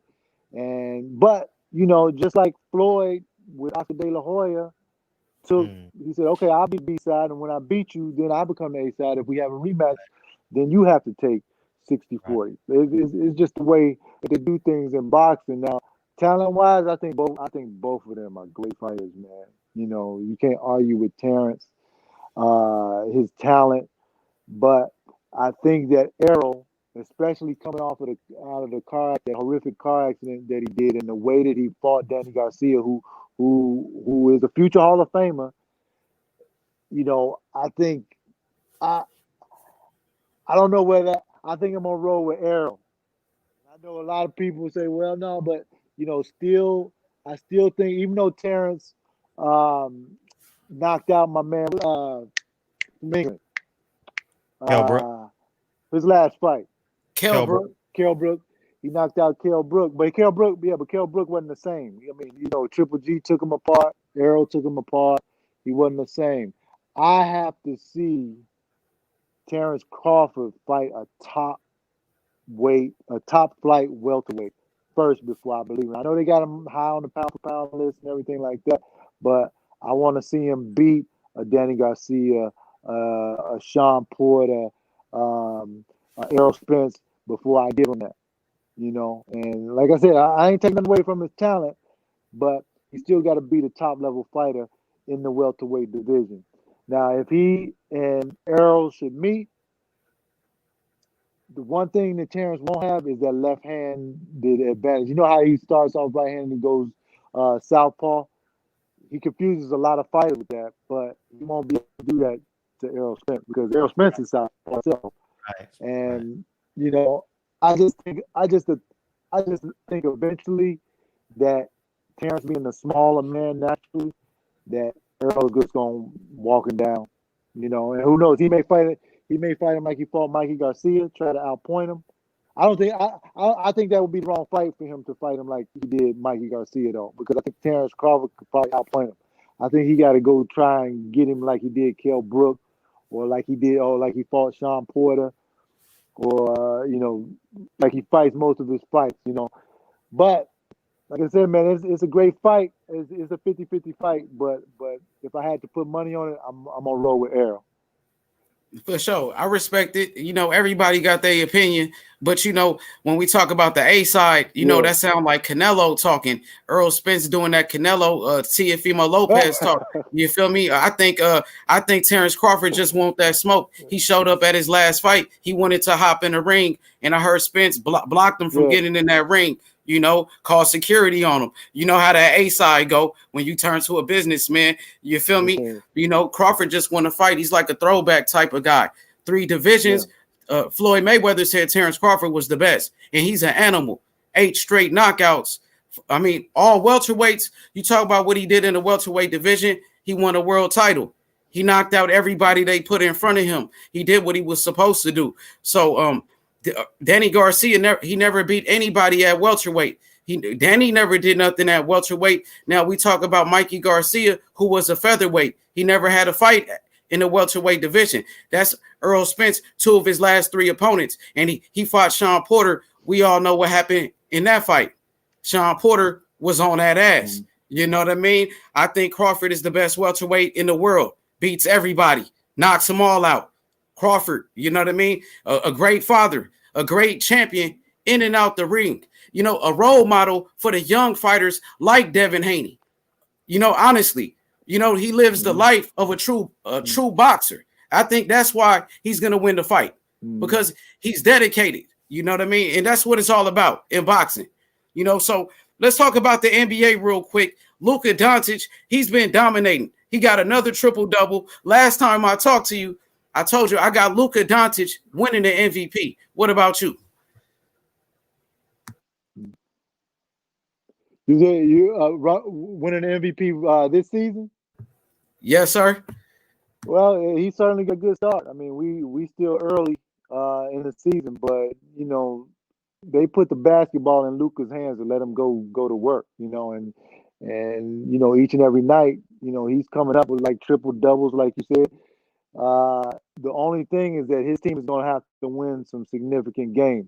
You know, they can't, because they actually lost to us, the Bulls, the other night, and Luka didn't play that game. But in order for him to win the MVP, he's got to have a lot of wins as well as play a Luka Doncic type game each and every night. Now, if Porzingis comes back and he's able to help Luka, because he's going to need some help. He can't do it by himself. But that record, he needs to be, if he's going to win MVP, he's got to be top 3 in the Western Conference. His team does, with the numbers that he has. But I'm in agreement with you. I mean, I'll put him right there in the MVP talk. For sure. So what you think about the Now, rookie? let me ask you. Go ahead. Go ahead, Kendall. I said, I was gonna go back to boxing. Okay. I want to know who you think Ryan should fight next. Ryan Garcia, he should fight Devin Haney because he is the mandatory. He should fight Devin Haney for the WBC world title. They both on the same network. It's a great fight. Devin Haney considered to be the next Floyd Mayweather. Ryan Garcia, he reminds me of Oscar De La Hoya. I think that's a big money fight right there. But I mean, what about you? I like Gervonta. You like Tank? I want to fight Gervonta Davis. Yeah, but you know, it's gonna be if Gervonta hit him like Luke Campbell hit him, I think it's over. You know, so we'll see. But I mean, I like the Devin Haney fight. I mean, you're right about the mandatory and everything. That's probably gonna happen first because they probably don't want him to fight Gervonta right away. You know, okay. Probably let the young bucks duke it out and then go to Gervonta. Yeah, I like Tank. I like all of the fighters. You know, it's a lot of great champions. Not to take anything away from any fighter, but you know, Mayweather was the best. I'm always looking for the next Mayweather. When I look for that, I see Devin Haney. Right. A great defense, great footwork. And Fred agrees with me. Fred does great work with Bill Haney, Devin Haney. These are some great fighters. You know, what you think about Devin Haney?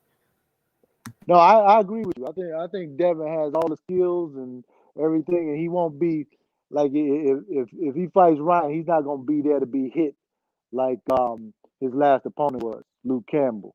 You know, Luke Campbell is basically, you know, standing straight up and no head movement, none of that. You know, but Devin Haney has all of it, so I totally agree with you. I think it's a great fight, and actually, I have Devin winning that fight if I had to pick somebody because of the skill levels that he possesses. Yes, you got that right. You know, what you think about Devin Haney versus Gervonta Davis? To the next call. I think as long as Devin can stay away from that left hand, then you know, then it's possible that he can win the fight. But the thing is Tank, he has the equalizer. You know, just like Deontay Wilder, everything can get you out of there with one punch. You know, but you know, there's been a lot of fighters in there with Floyd that could knock you out with one punch. They couldn't touch him. I think the same thing with Devin Haney too. For sure, man.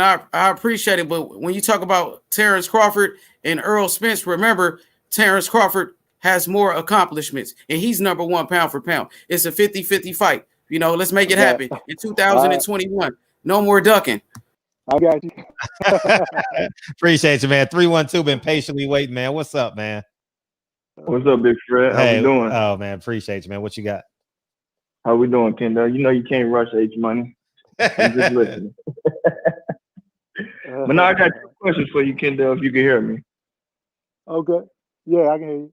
First of all, I want to say I ran into you at a couple Bulls games, man. You're a real respectable man. I respect that, man. And my first question is, have you ever had any encounters with Ben Wilson, the one that passed away? Oh, Benji. Yeah. Have you ever had any encounters? Yeah, man.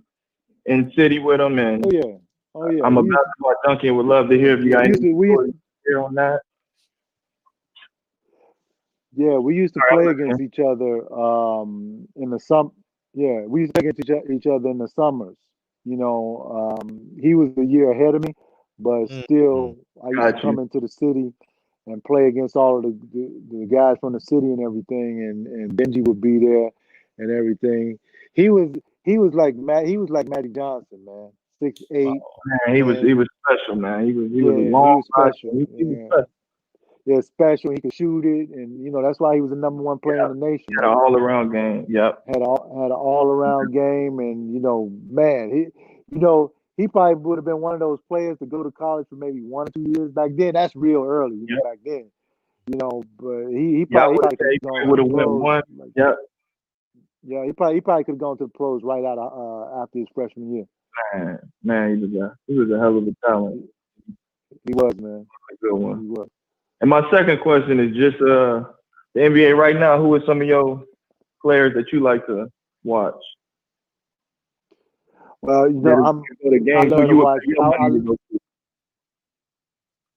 I play to go see Derrick Rose. I still love Derrick. Even though he's up in Detroit now. He's still explosive and everything like that. Of course, LeBron. And I pay to go see Steph Curry play because one, I know him, I know his dad, and I love the way he shoots the basketball, and also Kyrie and KD, go to see them play, and the young fellas Jason Tatum and Jaylen Brown in Boston. Man, before this quarantine, we had to sit out. Yeah, he was going nuts, man. Yes, sir. And I love Dame Lillard too. Okay. Dame time. Yes, sir. Dame time, man. I just wanted to, I had to shout out you, man. Man. Chicago, we gotta show love, and man, Derrick, that's one of my favorite players. I got him tatted on my arm. He always be special to me, Oh yeah, okay. Yeah. Okay. Yes, sir. But I just wanted to say, man, I commend you, and I ran into you a couple games at a couple board games. And you was a real cool dude, real cool man. Thanks, brother. Great. Thanks, brother. I appreciate it. Yes, sir. Yeah. Salute to the shop. Salute to the barbershop, and salute you, Fred. Appreciate you. Salute DB. Yeah, DB famous. Hey, we trying to get Cedric Sabalas on the show, and he described you as a classy man. Oh, Cedric did? Yeah, described you as a classy man. Yeah, so that speaks volumes. He said, my dude. I like Sid. Yeah, he said, how long you been training in boxing? You said it earlier. Well, I've been seriously training since I was 35, so about 17 years now. Mm-hmm. And but I've been involved with combat sports for all my life, basically. But really like taking the sport seriously for about 17 years. Okay, and mute your phone. Earl B says biggest hurt, no NBA ring or losing in the Final Four. Man, I got to the state championship in high school and lost the game there. Then I got to the Final Four. We the best team in the country, and we just had an off night against Michigan, and we lost that one. But I never got to a championship round in the NBA. So I didn't have a taste of that. So it would have to be losing in the Final Four to Michigan. Yeah, y'all supposed to win it, man. I only watched that game. That was Ramil Robinson. Right? I only watched that game twice. Yeah, Ramil Robinson, Glenn Rice, Lloyd Vaughn, and all those. Lloyd Vaughn, Chris Mills. I still have nightmares about that game, man. I wake up out, but it hurt because we were truly the best team in the country, man. Oh, by far, and the greatest defensive team too. When y'all wanted to be. Yeah, but I take my hat off to Glenn and Ramil and Sean Higgins and all those guys, man. Because when a team beats you, you got to take your hat off to them and say congratulations. So, but I wish we could do it all over again. Yeah. That one they only won about 2 points, but that one rebound by Sean Higgins, by Sean Higgins, Nick Anderson always gets that rebound, man, always. And for this one particular time, he didn't get it, and that's my nightmare, man. Watching Sean Higgins get that rebound and put it back in. I mean, it happens a lot, man. That was Sean Higgins' brother that asked you the question. Oh, for real? Okay. Yeah. Your brother that caused me to lose a lot of sleep, man. Yeah, we got to get Sean in the barbershop sooner or later, man. But Sean Higgins, I thought he left a year too early. A year too early. You know, he would have been a first round pick if he stayed, I thought. You know, he left a little bit too early. He would have been same. You know, same with Marcus Liberty. If Marcus had stayed in Marcus school Liberty. one more year, he would have been a lottery pick too. So yeah, so same thing, man. You know, And same thing. Ramil, y'all made Ramil Robinson some money too. We did. He ended up still going ain't to get a paid him lottery yet. pick by Atlanta, right? Something like that. Yeah, Yeah, by the y'all Atlanta made, Hawks. I think he got taken 10th. yeah, You know? yeah. Y'all paid him some money. He owe you. Yeah, He owe you a he tip, still man. owe me money for that. 315. What's up? Atlanta, right? Something like that. 315. Hey, what's up? My fault. Yeah. What's good, Kendall? Gill? How you doing? Hey, how you doing, my man? All right. Man, I'm cool and I ain't on nothing. I wanted to say this though, man. About Ace Money comparing Devin Haney to Floyd. I do love Devin Haney, but I'm not gonna compare him to Floyd until he pick up on his power because I'm not gonna act like Floyd Mayweather wasn't knocking people out early in his career. And I felt he should have knocked out Gamboa. But I feel once he do pick up his power, I feel that we could start making those comparisons. And that's one thing that that's one reason why I won't take him over Tink. And I want to see how you feel on that.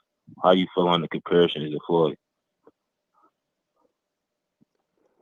How do I feel about Devin Haney compared to Floyd? Yeah.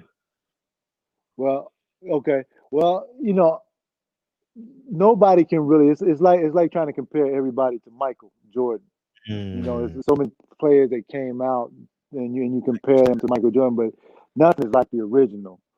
You know, I just think that Haney has similarities. You know, we're never gonna see another Floyd ever. You know, but he does have some similarities with his defensive style, with his ability to counterpunch and things like that. And you're right about his power. I like to see him pick up his power. You know, but you know, I have seen his power on display at sometimes. I forget the kid he knocked out nasty a couple years back. Yeah. Yeah, he had a good knockout last year. I think it was the knockout of the year, honestly. Yeah. But yeah, man, if he picks up his power, especially as he moves up in weight and everything, he's gonna have to do that.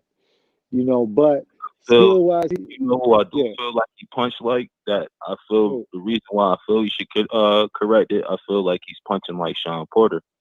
I feel he's moving when he's punching, when he should be sitting on his punches a lot more. It's like he's scared to get hit. You feel me? When he should be sitting on his punches. Yeah, you know what? Maybe that's what he needs to do. Sit down on his punches, and you know, but defensive first fighters don't really sit down on their punches all the time, unless they had the guys hurt. You know, so you know maybe that's his tactic at the beginning of fights. You know, and then when he wears his opponent down, maybe he'll sit down on his punches at the end of fights or in the middle of the fights when he thinks he's got the advantage. But you know, that's a great point that you make, man. You know, the next time I watch him fight, I'm gonna I was see thinking that too. whether he does that or not. Yeah.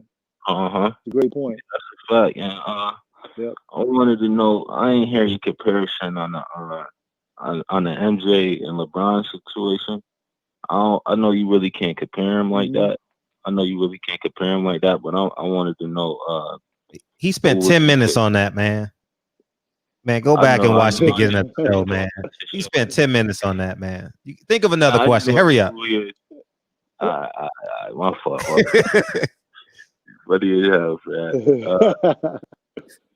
All right. The Kyrie Irving and Allen Iverson comparison. Who would you take? Oh wow, that's a great comparison. But I take Allen Iverson still. Really? Yeah, Woo! I I love take AI. Whew. I take Allen Iverson, man. I could put a team on his back. Yeah, you know, and Allen, you know, even though Allen, you know, has had some of his issues while he was playing, you still count on that dude every night, man. He gonna be there every night. I get You that. know, so that's what, and also he played. Allen played defense too. You know, still Yeah, he playing played passing hard. lane, He's a still passing lane back guy. end. hmm Yeah, Yeah. he played hard, man. So that's the reason why I would choose AI. That team was also built excellent for him too. Well, they Oh, yeah. built a team around yeah, him. man. Hey, Percy Snow, what's his name? Don't shoot. Hey, Tyrone Hill, go rebound.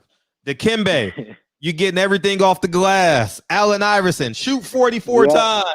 Aaron McKee, guard. Hey, Yeah. guard the best player. Come on, man. Everybody had a job. Everybody had a job. Y'all shoot when you wide open, but we're gonna get the ball to Allen and let him do the scoring. Facts, man. My gosh, man. Everyone was a role player on that team. I mean, that speaks to the greatness of AI. Yo, Kendall, I know you It said does. Zion can't play with that weight for a long time, but I'm saying, like, how long do you think his career will be with that weight? Zion who is Williamson being overweight. Zion Williamson being overweight. How long do you think? Oh, Zion Williams. Okay. Maybe 6 to 8 years. Wow. Maybe at that weight. So 6? You know, but you talking about a double digit. I played 15 years in the NBA. As I got older, I lost weight. I had to bring my weight down because I knew, you know, I'm older now, and you know my body is not the same. So I have to lose weight so I don't put as much torque and stuff on my joints. You know, and most guys understand that when they get to like their 9th, 10th year. But it'll be best for Zion for somebody to talk to him now to try and drop that weight, man. Right. You know, because I know he a big, he naturally big dude, but he's gonna have to work, do some extra cardio or something to get some of that weight off of him, man. Because it's just people who know a catastrophe waiting to happen. Right, he drank soda. Yeah, he's gonna have to have a level of discipline. You know what Charles Barkley said about Oliver Miller 20 years ago, 25 years ago. You know, you got to start saying no. Yeah. You know, no to food, no to everything. You gotta start saying no, man. Yeah, you got to start saying no. But look, Zion has right. Like and, you can and get all Zion that. has the ability to make something like Eating right. Yeah, you're right. Yeah. Ryan, I mean, Zion has the ability to make almost $200 to $300 million in one contract. In one contract. In one contract. Yeah, in one. Get that in one contract. Now I could put a pop and pizza down for that. You know, I could go on a diet for that.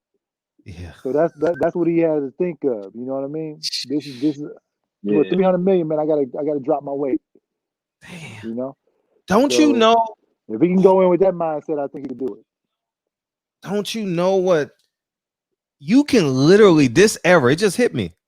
3 contracts. A LeBron James can make $1 million from the NBA. The next LeBron James is going to be $1 billion. Is going to gross $1 billion on his NBA career. God damn! This is a park league. This is a park game. My gosh. Hey man, do you realize some of the players? Like I looked at Russell Westbrook's contract. I looked at Chris Paul's contract. Chris Paul's is ridiculous. Do you know? They make in the final years of those contracts. In 1 year, they made what I made in 15 years. 1 year.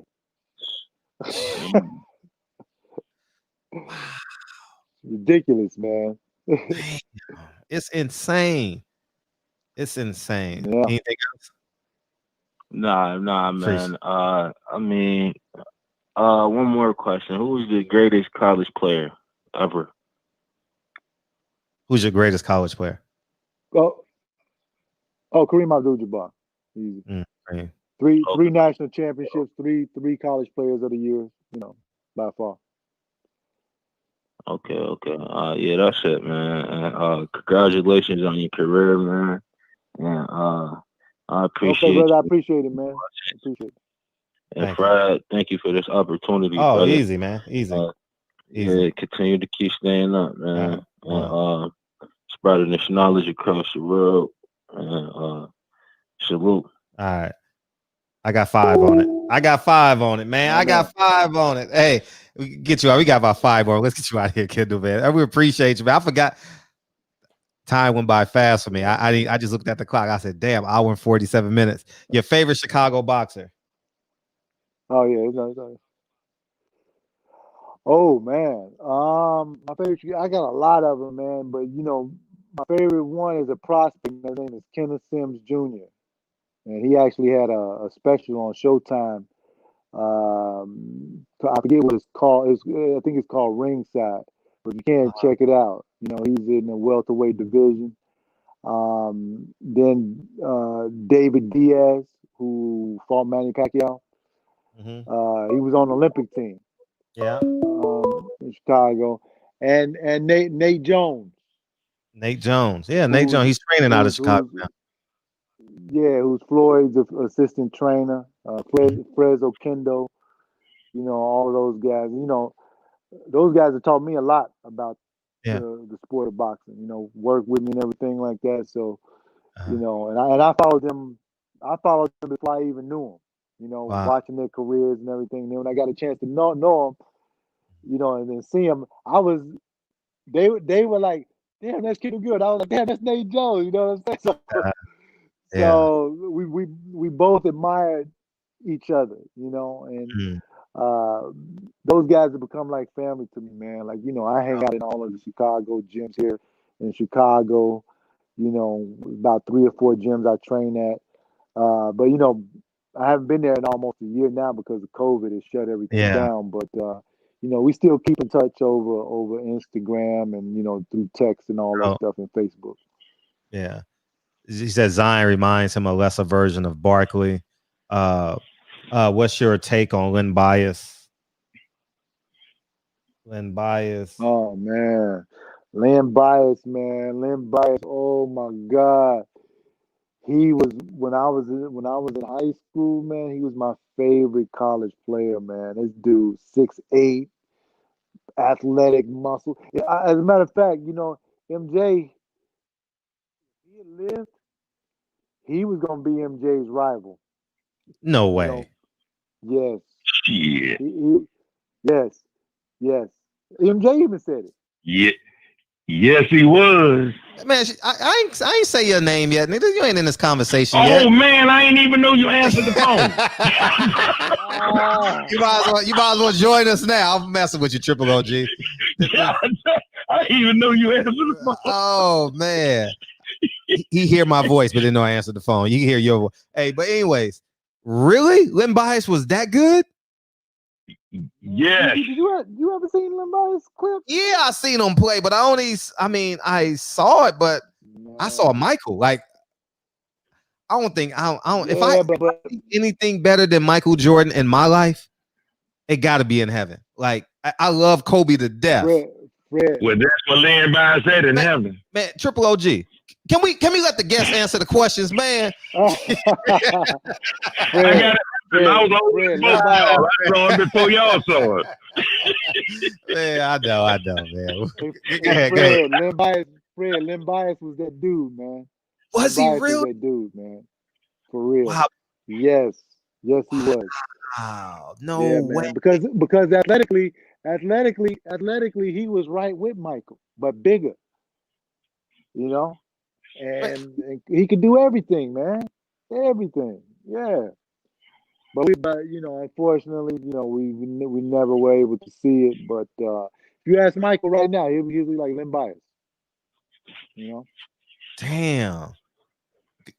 He gave Michael the business. Yeah. Well, he gave the whole team the business. Go ahead, Triple OG. It's all you, man. Yeah. What's up, King Fred? How you feel, man? What's up, King Kendall? Hey, how you doing, my man?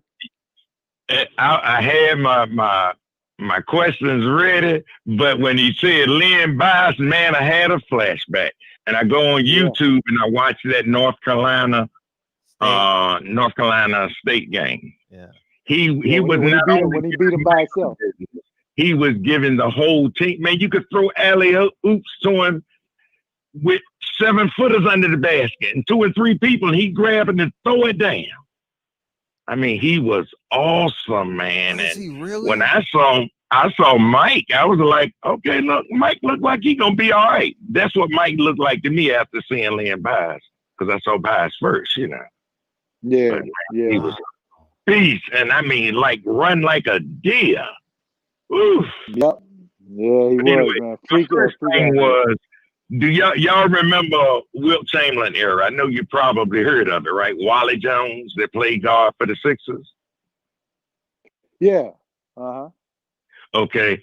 Well, I gave him the business once he was retired. He came down here in the North. I gave him the business. And it got me to thinking so much, man, because the guys was joking him out on the gym floor, but, you know, it didn't bother him. They was trying to psych him up. And I said, I think I can take you. Look, and let me tell you why I think I can take you. Tell him, Triple OG, tell him. Look, I can take you to the gym, to the game. I can take your bag in for you. I can take you. I seen you play. You were bad.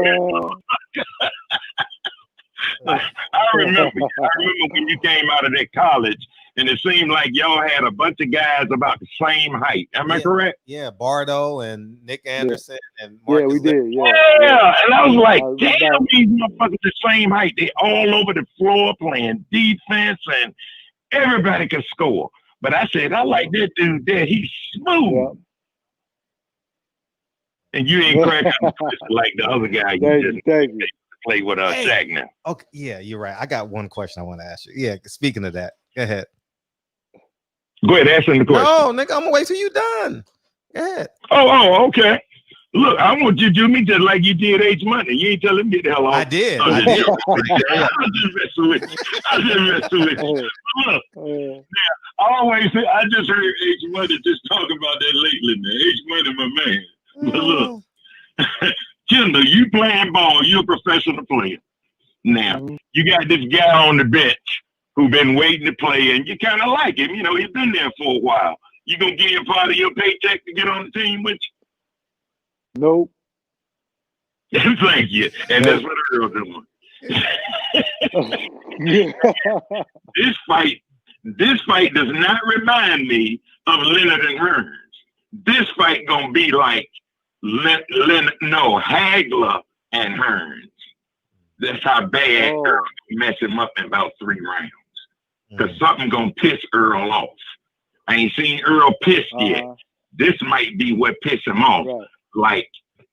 Like Marvin Hagler got pissed. Now Marvin fought with an edge anyway, chip on the shoulder. But when he fought Tom, he did. I believe he tried to kill him. Yeah.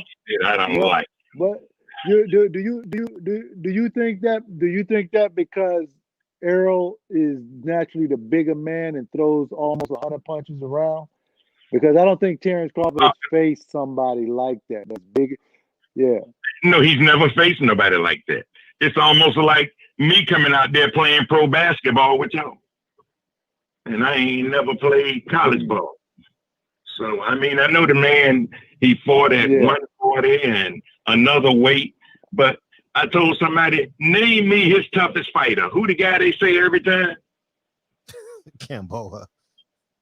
Yeah, Gamboa. That's the only thing come out their mouth. And they say Gamboa because they can't remember nobody else's name. And then when you say he knocked everybody out and welterweight, well, when you get up there to the top echelon, you ain't knocking everybody out. Right. You're not knocking everybody out because these guys, they got skill, you know. He ain't the only one got skill. And I agree when you said the man switched to left-handed, it's going to hurt him. And if he stay right-handed, it's gonna hurt him because Earl gonna hit him to his body, and he gonna hit him hard, and he gonna do something extra for him. And what I like about Earl right now, he's still training now. He's still training now. Right now. And I ain't heard nothing about what did H might have said a few minutes ago. He heard that what was that he said he heard? He the only one heard that. I didn't hear that. I don't know. You should have wrote it down. Remember. You should have wrote it down. Yeah, but y'all was listening to him. I'll run it back and listen to it. But yeah, man, you keep. I like when you come on, man. The guy said you was a pretty nice guy. You seem like you got the same demeanor you had when you were in college. And I imagine since you was a kid, that's why in college and in the pros. And I'm looking at you now. You're the same guy. You're approachable and very decent human being, man. You know. So. Hey, thanks, man. I should go to my parents, man. Triple OG. Yeah, Fred is my man. They tolerate me. Yeah, Triple I'm OG. telling you, ain't Fred a hard dude not to like. You know what I mean? he like to get around and when you get on this little joke thing. I mean, sitting here, man, cracking up. I say, I gotta give it to Fred. He doing it, but he will roll with them jokes like he Richard Pryor, and that's what makes me laugh. He said, Fred does not give up. He go in 100. I know he does. He does 100%. Yeah, we love Fred, man. We love Fred. Man, appreciate you, man. All right, man. I'm back in the chat, man. Love you guys. Peace, man. Peace. All right, man. Yeah. All right. I guess when you retire, you ain't got nothing to do with be happy. You know, be happy. Yeah. Retirement check came, SSI check came, everything came. You know what I mean? Blue Blood, what's up, Blue Blood? Salute to Kendall Gill. We ain't going no more phone calls. I apologize. Gonna get Kendall out of here. I probably just missed it. 336. Salute to my guy Kendall Gill. Question: Derrick Rose injuries broke my heart. What's your thoughts on him? Absolutely, Blue Blood. I appreciate the support. Sometimes I go on Blue Blood live chats too, man. I chat with him every once in a while. He has great content. I check out his content all the time too. Yeah, he's a good guy. But man, D Rose. Not only did it break your heart, it broke the city of Chicago's heart, man. Because he's from right here in Chicago, Inglewood, possibly the roughest neighborhood in the city. And you know how they say a rose grew from concrete. You know, that's how we thought about Derrick here. And of course, him being the youngest MVP ever to win it. And before he got hurt, man, we thought that we were going right back to the days of Michael Jordan, and because Derrick Rose had this team on a trajectory to win a championship. But never forget that day, man, where they were up 18 points in the playoffs. Tom Thibodeau has Derrick in the game. The game is over, man. It's the fourth quarter. What is he doing in the game? And he goes and boom, blows out his knee, man. And that started the downfall right there. And then he comes back a year and a half later and tears his meniscus in his other knee. So, but I hope I was actually lobbying for Derrick to come back to the Bulls, 2 years ago, because I knew he could still play. Wow. And had the Detroit Pistons won more games last year, he would have made the All-Star game. But unfortunately, they didn't win. But he had a great year. It's just sad, man, because Derrick might be the first MVP to not go into the Hall of Fame. You realize that? Damn. So he might be the first MVP to not go into the Hall of Fame, even though I think that he still deserves it. I mean, I think anytime you win MVP, it should be automatic Hall of Fame. Right. For you. But then what he had to go through, man, goes to New York, averages 18.3 points per game there as the third option between Carmelo and Porzingis. That's how you can play. Then he goes to Cleveland, has to play behind LeBron, averages 14 points a game. And you remember they played him in Utah, and Utah released him, and he was just out there, not no team or nothing. the former MVP, man. You know, this guy can still play. Then he Right. goes to Minnesota, balls out, Mm-hmm. scores 50, a career high. And I'm like, man, Derrick did not deserve all of the hate that he got, man, because he didn't ask to be traded from Chicago. Mm-hmm. You know, and I tell you, man, I love that guy. He's my favorite MVP NBA player to this day. He's my favorite. Wow. Really? Yeah, Wow. right now. Yeah, right now he's my favorite. Yeah, That's saying a lot. yeah. My last Yeah. question. What did you say to Nick Anderson when he went through that free throw spell? You know, Yeah, you know, I remember he missed the free throws, man, and I told him, man, don't worry about it. Keep your head up, man. It's it's just free throws, uh-huh. and he just missed them on the grandest stage of all, in the championship round, and he was never the same after that. It was always in his head, Uh-huh. and but Nick was still a great player, but it was just that he missed those free throws in that one game, and it psychologically it didn't devastate him, but you could tell whenever he went to the free throw line in big games again, he would think about it a little, you know. And that's my boy. Nick is like my brother, We talk to each other still. He lives in Orlando, Florida now, but we talk to each other maybe once still a month, just to check up on each other and everything. But he just did a special on Big Ten Network. It's called In the Nick of Time, when he hit a shot against Indiana, last second shot. Mm-hmm. And he said the things that he thinks about when he's playing are the Final Four, the shot he hit against Indiana, and those free throws. So you can say he still thinks about it. It's something you don't forget. No, you don't forget. No, you don't forget anything like that. Because if he hits those free throws, you never know what Orlando may be the world champions. You're right. You never know. You're right. Man, and Ramil Robinson goes on and makes the free throws against Seton Hall. So he just after being a terrible free throw shooter. Yeah, that's what I said. Yeah. Because I was a Michigan guy, girl. So I followed you your whole career, man. I was a Michigan guy. All y'all out of the Big Ten. I was a Michigan. Yeah. I think Billy Owens never was that good in the NBA. I don't know, but he was good in college. Oh my God, he was.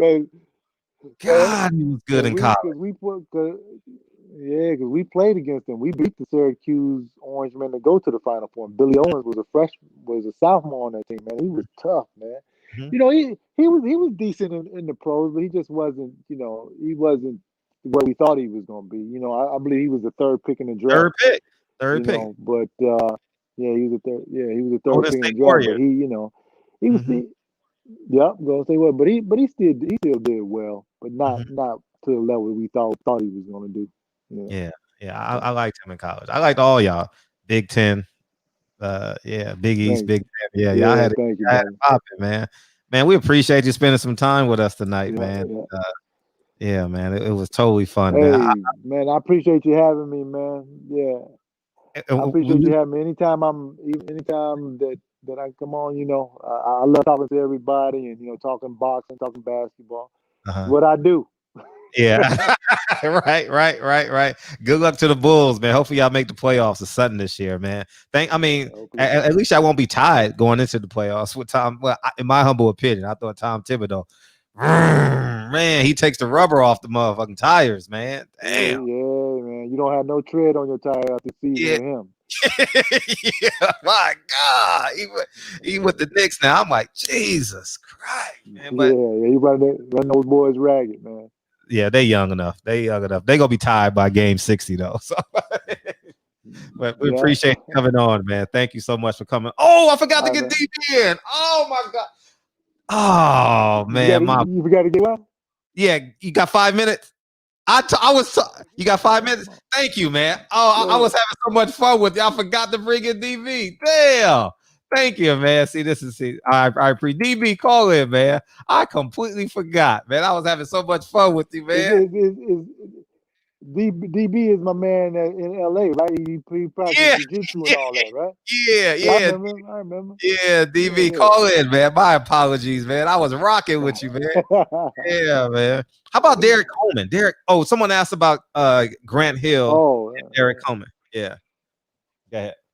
Well, Grant Hill was the third hardest player I've ever had to guard because he was 6'8". He could handle a basketball.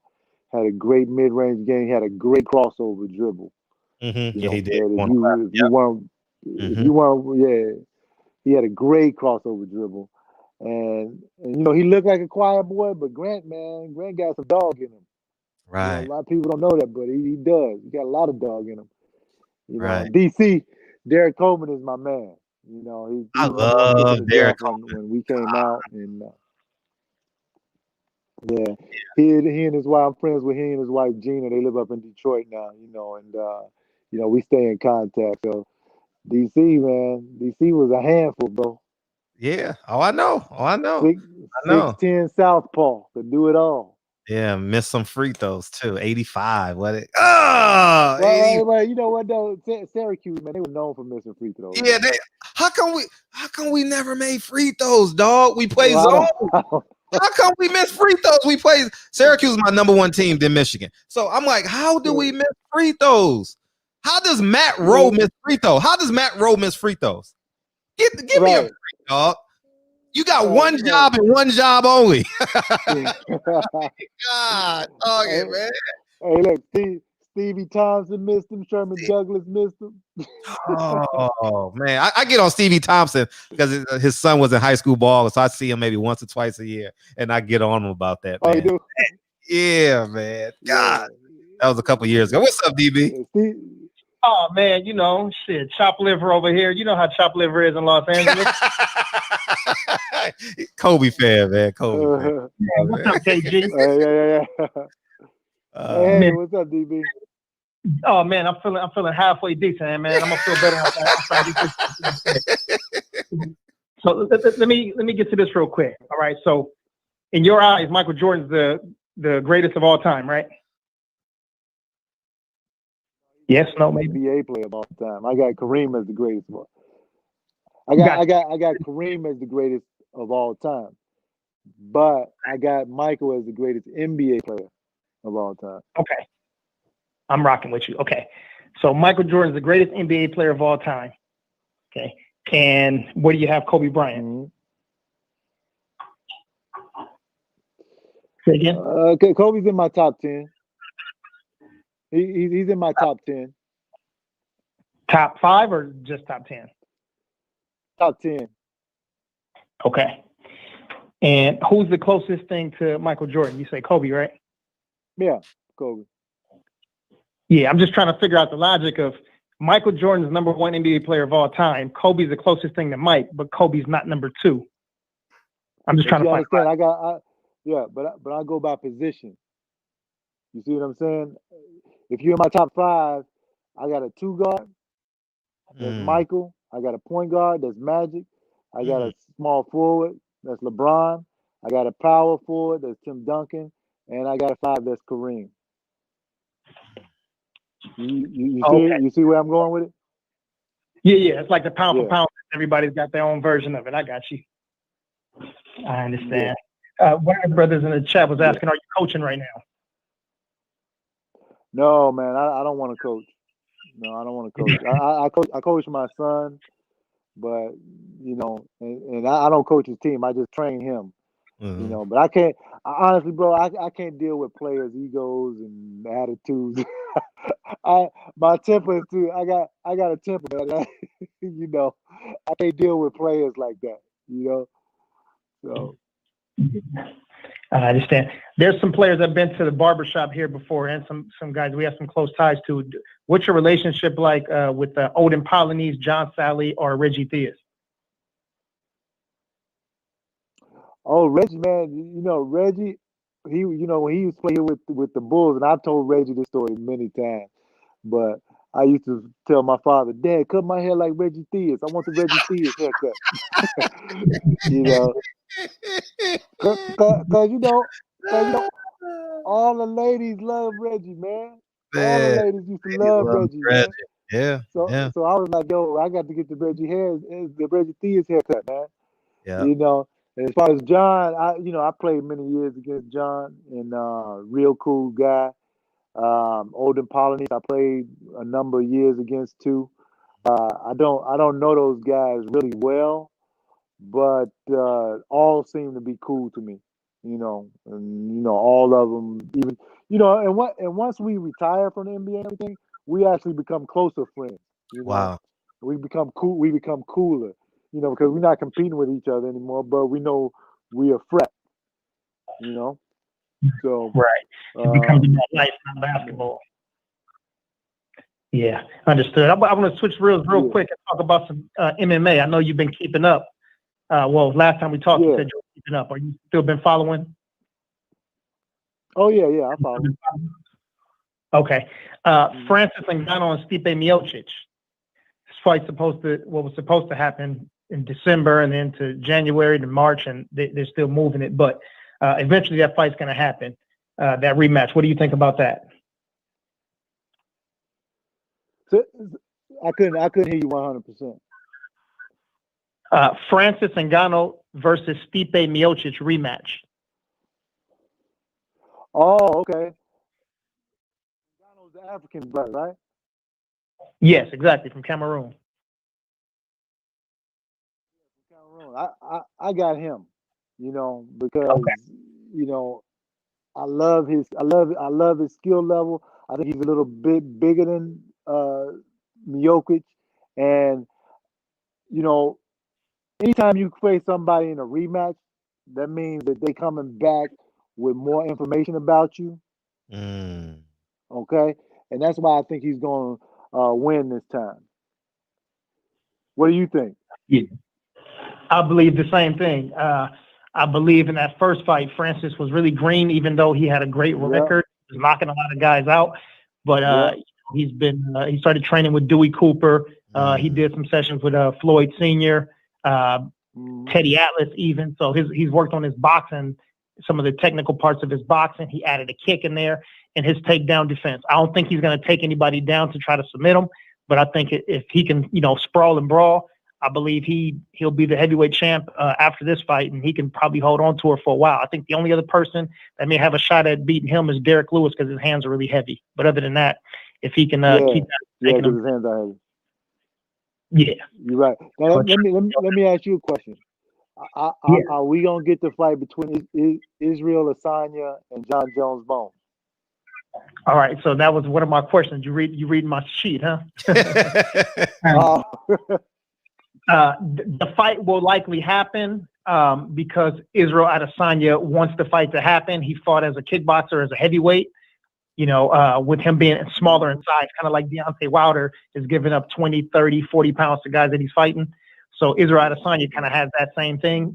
He's truly a middleweight, but he's going to fight Jan Blachowicz for the light heavyweight title. And I believe after that, they may have a catchweight fight, but it's not going to be for a title. I just think it's a big money fight. Dana White is just like the boxing fans. They always want to see the top two, the top three black guys fight each other, but never put pressure on other guys. You never hear in boxing these guys talk about Pulev versus, these guys, right? It's always like, let's see Anthony Joshua versus Deontay Wilder. And we want it too, but there's always pressure on the melanated pugilists to get down, and these other dudes get away with fucking murder. But I understand that. Yeah, Dana White is going to do it because it's a big money maker for the UFC, and I think he'll probably do it somewhere, I don't know, maybe later this year or early next year, but it'll be somewhere around a Canelo fight or a, whoever's supposed to be the face of boxing in a big match. And Dana will do it 1 or 2 weeks before and charge a lot of money for it to take money out of people's pockets so they won't be able to pay for boxing, which is a great strategy, and I agree with it. But I don't want to see the fight. I think John Jones's wrestling is just too damn good, and but I think Israel's a better technical striker. But I think it'll eventually happen, but I don't want it to. That's my answer.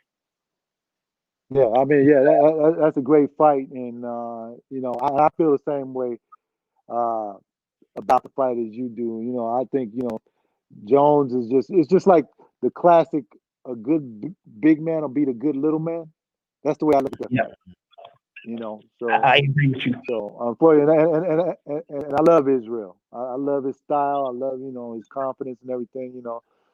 So if it happens, unfortunately, I think John is gonna win that fight. Yeah, I agree. Man, I've been on Dana White's. I didn't have any social media until just a couple of months ago. Afraid to tell you, I didn't have anything, but I got Instagram. Just got Instagram recently, a couple of months ago, and I'm gonna get Twitter pretty soon. But I stay on Dana White's helmet about making a fight card, and we got 2 African champions from Nigeria. Got one after Francis beat Stipe. We'll have 3 African champions, and not any talks of fighting anywhere in Africa. It doesn't matter if it's in the Indian Ocean side, on the Atlantic Ocean side, West Africa, but you got 3 African champions. We have to demand that they take a card over there and put it somewhere in Ghana. It can be in Cameroon. Shit, it can be, where my ancestors come from, around the Equatorial Guinea side of things. But yeah, we got to put pressure on them. But anyway. Shoot, they could put it in Accra. Accra, Ghana would be a perfect place for it. Yeah. But my last thing for you, man, I love women. You know what I mean? And yeah. I got to talk about a little TNA real quick.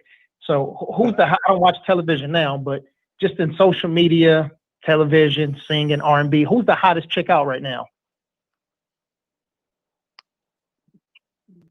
Bro, man, I've been married for 15 years, bro. I don't know, man. I don't look at them like I used to, man. I got kids now doing homework and everything. I don't know. You gotta tell me. I think she's sitting next to you. How you doing, Mrs. Gill? Yeah, you're right. She's right there. Yeah, man. Yeah, when we have an event, man, like I said, say it again. I said eventually we'll have an event down here, man. And you can come out and hang out with us. Oh man, you know what? I would love to, man. I could sit for hours, man, and rap and talk and everything like that, and just listen. I don't need a lot to have a good time, man. I just need some good conversation and some good food, and I'm good. I see a lot of clarity in you too. You take care of yourself. Got a lot of clarity. Oh yeah, man. You know what? It's a 60-40 workout, man. I get up at 5 o'clock every morning, man. Go do my workout and get it done for the day. Eat right. Only eat junk food on Sundays. That's the only time I allow myself to eat it. And and just try to stay healthy, man. I got young kids, and I got to be around for a little while. Right. Amen. Absolutely. Amen to that. Yeah. Well, man, listen, we want to say thank you again. Thank you again. Yeah, man. With us, man. We love having you on. Even though you're Kobe far at the bottom on your list.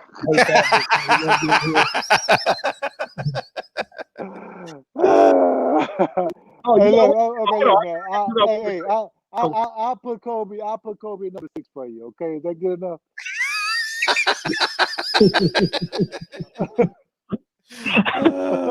We're gonna keep you in our good graces, man. Listen, the last thing I do have for you. So if we do get you that Paul fight, Gill versus Paul, yeah, what are you gonna walk out to?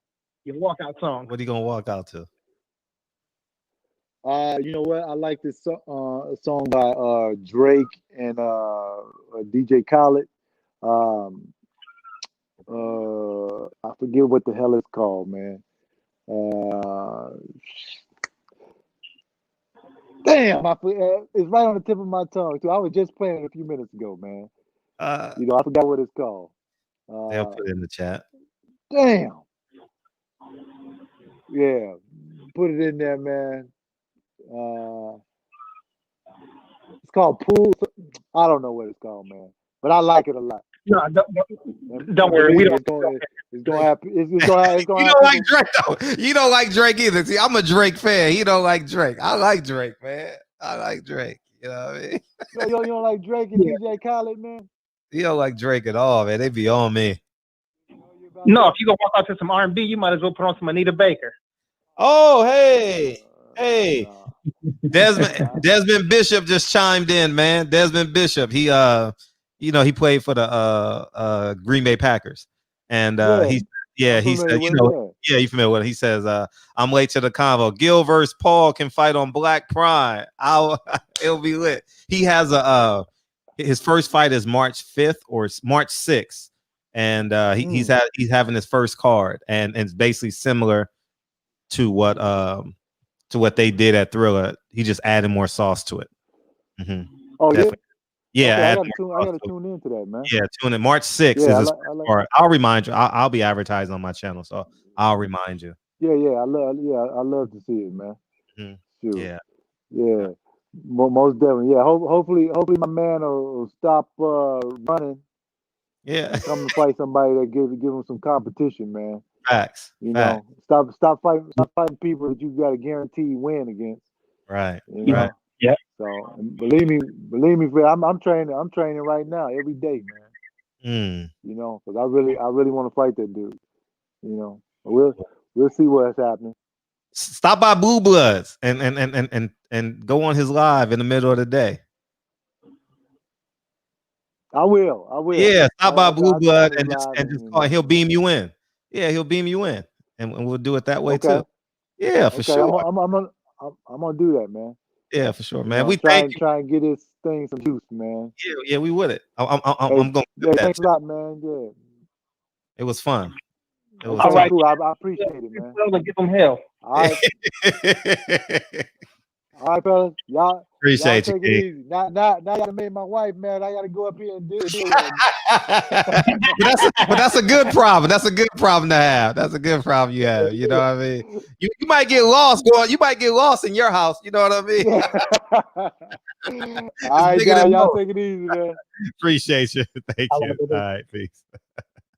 Oh man, that was fun. Oh man, I was having so much fun with Kendall, man. I forgot about DB, man. Damn. Let these busters get on here and chop for 20, 30 minutes. Yeah, but I was just man, I was having so much fun with Kendall. Thank you, man. I appreciate. Thank you, Kendall, man, for staying a little bit longer as well, man. Thank you. Oh man, that was fun. That was totally fun. Shout out to Kendall, man, with his fucked up NBA list. No, he's the second best. He's my second best two guard of all time, Kobe. let's not talk about this shit, man. Why you mad? That's a compliment. Ain't nobody getting above Michael, man. Come on, nobody. It's gonna take 100 years. It's gonna take 100 years. Go ahead. Look, watch this. Okay, so let's say your dad, right? Oh my gosh. Hold on. Let me okay, get it off. Yeah, go ahead. I got you. I know where you're coming from with it, but just watch this. Okay. So he's like James Evans, Sr., right, from the Good Times, right? You know, masculine, you know, big guy, strong, leader of the house, right? But he's just a regular dude that's just been going. He was graduated from high school and he just go to work every day and provide for his family. But you got an uncle who boxed as a youngster. He started doing some jujitsu here and there. You know what I'm saying? Then had a couple of street fights and took a couple of amateur fights. But in your mind, just because this is your dad, that your uncle can't beat him. Like in your mind, your dad can jump in the ocean and fight a fucking shark. Yes. Your dad can go back in time and beat a fucking dinosaur. Right. But your uncle, goddamn well your uncle will put Paul's tips all over your dad, but you just never admit it. And that's what you're doing with Kobe. You know what I'm saying? Like, because it's the truth and he the one, you know what I'm saying? But it's just like Michael, your daddy, so you ain't gonna never give your uncle the credit that he deserves. Anyhow, you know what I'm saying? That's like somebody come here talking about Drake's on more records than Tupac, so Drake is the GOAT. Like just some weird shit. Anyway, but shout out to Kendall, man. No, man. How many all defensive first teams was Kobe in comparison to Mike? 12 and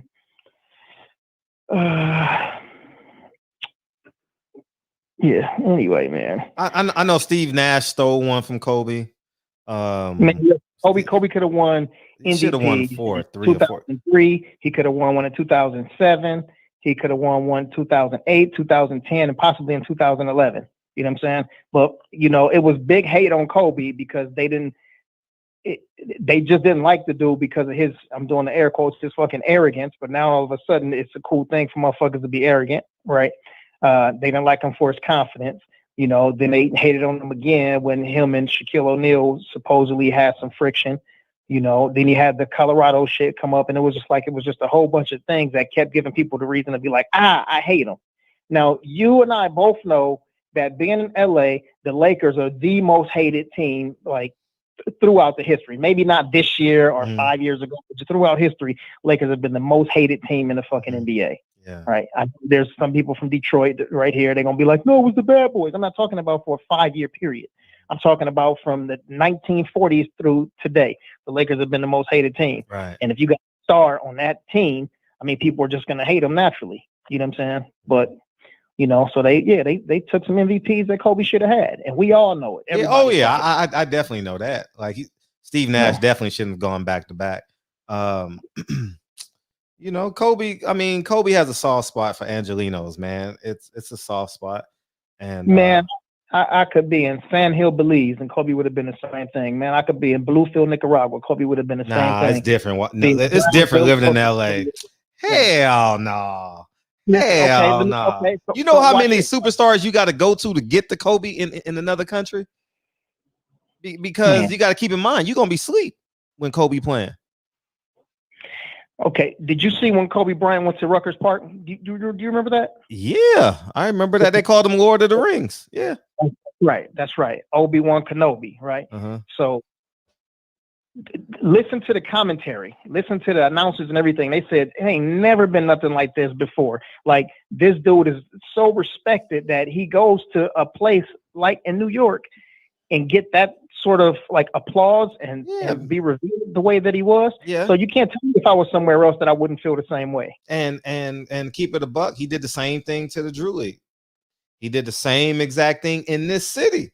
I didn't go because I was like, nah, I ain't going. I'll see him again. I should have been there. Damn, you know, that irks me, you know, but you know, Kobe's Kobe, man. Like, I'm not taking I'm not doing a compare. Kobe is special to me. So it's nothing. No one can subtract or add to me for Kobe. I saw all 20 years and loved Kobe all 20 years. So it's like I'm emotionally attached to Kobe.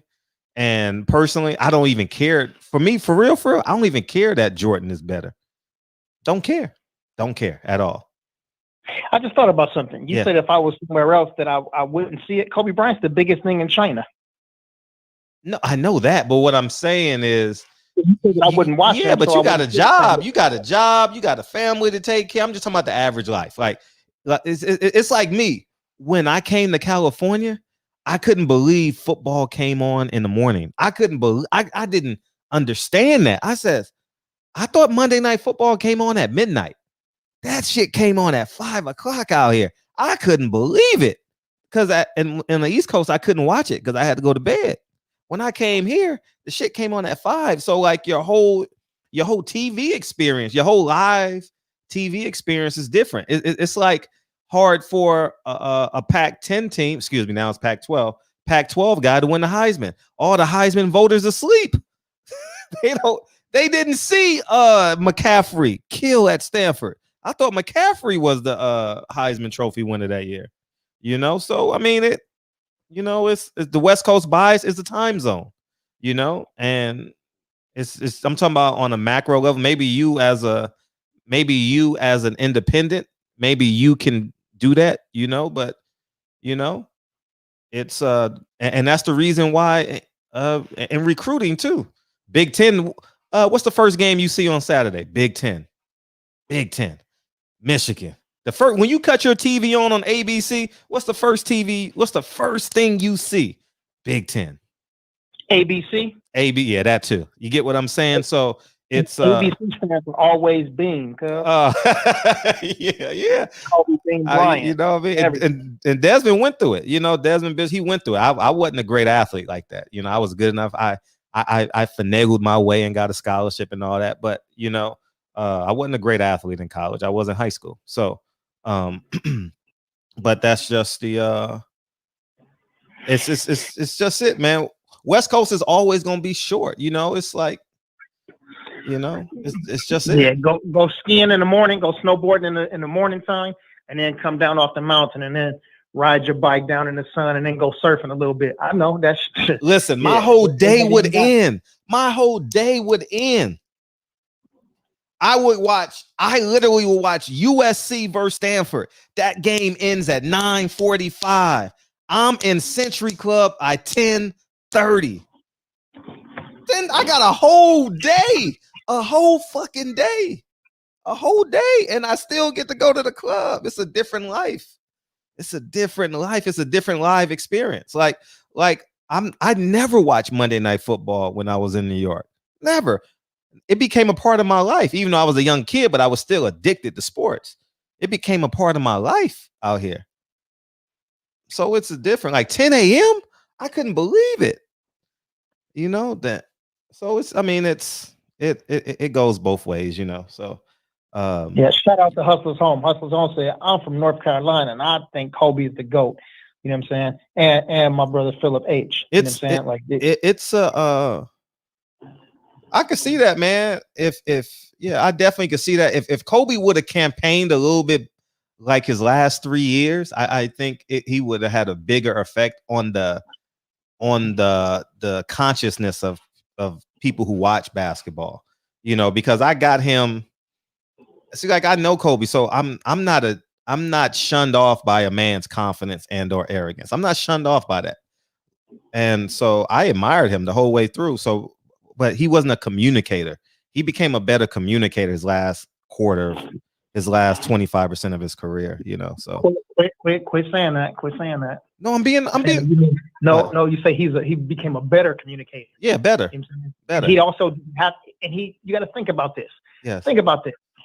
You have Derek Fisher, you have Ron Harper, you have Shaquille O'Neal, you have Robert Horry, you have Rick Fox. Like, there are guys who have been in a leadership position before this dude was fucking born. So he didn't have to take up that role just because he had the most talent. No, I agree. I'm talking about just being like normal, like normalizing. Like he never really, like, his first half of his career, he wasn't in these streets like that. Like now they do like Rucker Park was there, but I'm talking about like now they got all these summer leagues now. They got all these things in the summertime to do. And you know, now they got social media. Like Kobe wasn't really that active on social media. He'd be on Twitter maybe, but not on like Instagram.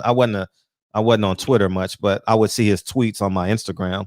But man, there's certain people. You take a Michael Jackson, for example. You take a Tiger Woods, for example. Kobe Bryant. These dudes may be a little bit socially awkward because they spent so much time working on their craft. And that's what we respect about him. That's what we respect about him. But he led by example and didn't have to do all of the talking. It was a point where he had to do the talking because he didn't have those other guys on the team no more. He had to do with fucking Samaki Walker, Smush Parker, Chris Mim.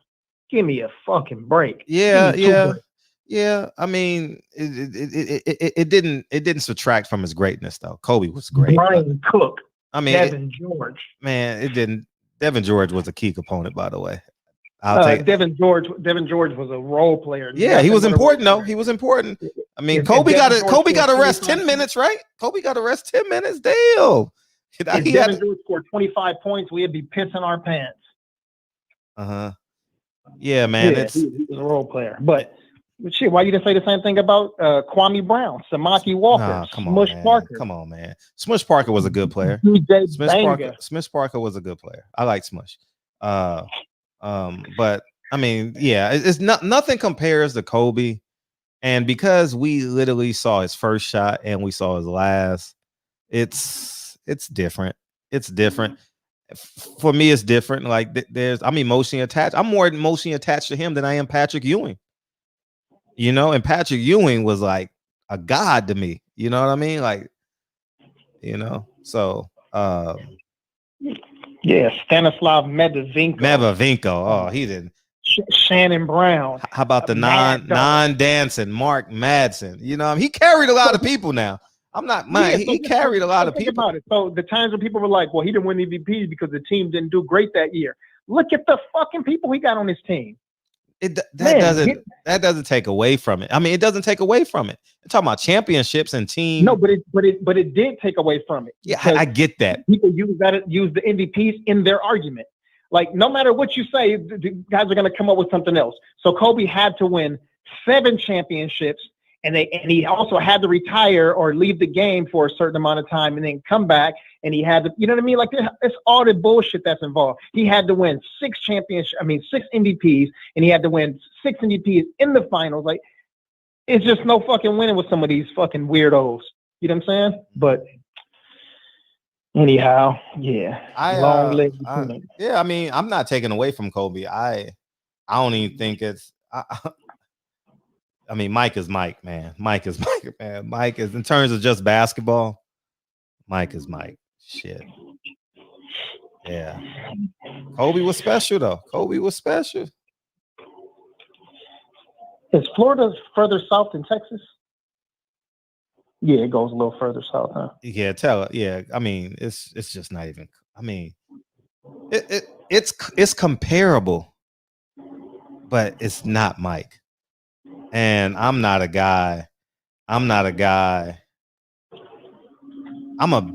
way bigger Kobe fan than I am of Mike. But when talk to him, Roger Connor. Say it again. But when I turned on WGN at 12 o'clock or 3 o'clock on the West Coast, I never got up to go to the bathroom as a kid. Never. I mean, Mike was just it, man. Mike was just it. Maybe I took Kobe for granted. You know, I would miss some games and shit and go work out, go do what I need to do, go run the streets a little bit. So I took Kobe for granted a lot. But I just remember Mike, like, man, Mike was special, man. Mike was special. Mike was just this, and he could stop you. He would literally stop you, you know, and he prevailed. He prevailed just like Kobe. And you also got to take into account Kobe had some hits against him too. What's up, Triple OG? Yeah, he had some hits against him. You know, the old guard didn't like him. Probably because of his dad, you know, and he had those allegations in Colorado. He didn't, and he shut down, and he never failed. Like the fact that he never failed at the game of basketball, that bothered a lot of people. Like, he never broke. You know, like, he withstood the test of time. So I remember what H Money said. The only people Earl called was his thugs off Bud's ass. He's still gambling and getting shot in the head for his family. He's still gambling and getting shot in the head for his family. Oh, you talking about Bud? Yeah. Yeah. Talking about Bud. Nice game. Yeah. But man, that's close is Kobe? How close is Kobe? Oh man. That's crazy that some people think this is a 50-50 fight, though. That shit is just. Oh, yeah. I don't think it's a 50-50 fight. I think Earl is just way better. I don't care about the talent level. BFTB did he had a great breakdown. I believe it was either yesterday or the day before. And he showed all of the pay-per-view stars and who brought in the most money. You know, it's just asinine for somebody to think 60-40. To me, when I heard 60-40, I'm like, why EJ making a concession? Like, this should be 70-30. It has nothing to do with the talent level. Like, it's proven now that EJ is the one bringing in the bread. Right. You know, this is Terrence Crawford's pretty boy Floyd moment. Yeah. You have to make that concession the way Floyd did against Oscar, and you come in here and you prove it. You know, and I think no matter if Bud even goes in there and EJ beats him, it still raises Terrence Crawford's profile because so many people are going to watch that fight and see the kind of skill that he has until his ribs get collapsed. But, I think saying that 60-40, saying that out loud gave him the balls to say it should be 50-50. He just should have came out and said 80-20 and then settle for a damn settle for a, I don't know, like a 65-35 or something. But well, yeah, save that. We got Bob Arum in here tomorrow night, so save that for him. Hey, Batman, do Gary Russell got a date yet? Is he fighting February 20th? I heard something about February. Is he fighting in February? I don't know. Let me know. See, I don't know if he got a date. What up, Batman? Yeah, Batman. Batman's the real deal. I mean, they all got preferential treatment, Broderick. They all got it. Kobe was special to me, man. Kobe was special. I mean, they all got preferential treatment, man. I mean, it's just the reality of it. Desmond, he said this sounds like your Kobe argument. Man, Kobe's. You know, I've never even done a top 5 or top 10 in NBA, but I got Kobe ahead of Magic. You know, I got him ahead of Magic. You said it like that's a surprise or something. No, I'm just saying, like, so he's better than Isaiah Thomas to me. He's better than, I'm talking about players that I've seen. So my cutoff is like 83 on up, you know. So I'm not going to talk about no old timers I didn't see, only saw highlights of on NBA TV and shit like that. So, I think Kobe will be in my top 5.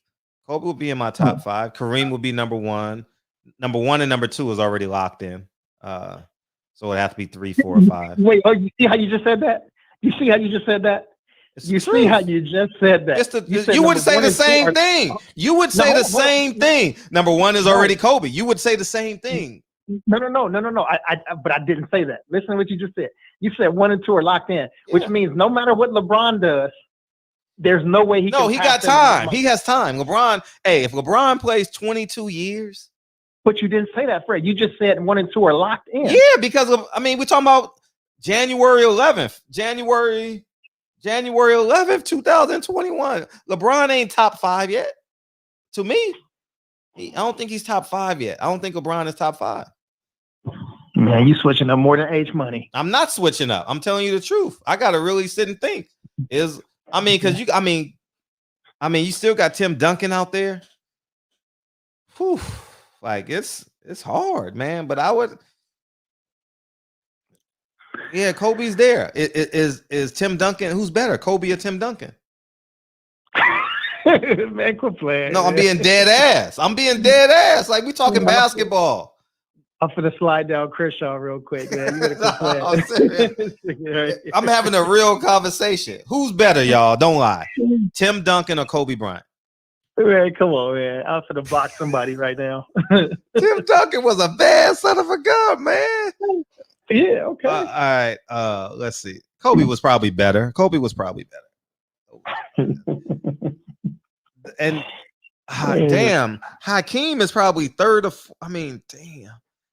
Yeah, Hakeem, because now you got to start kicking out guys like Bernard King and Dominique Wilkins and shit. You know what I mean? And then you got to bring in the guys like LeBron James. You got to bring in guys like Steph Curry.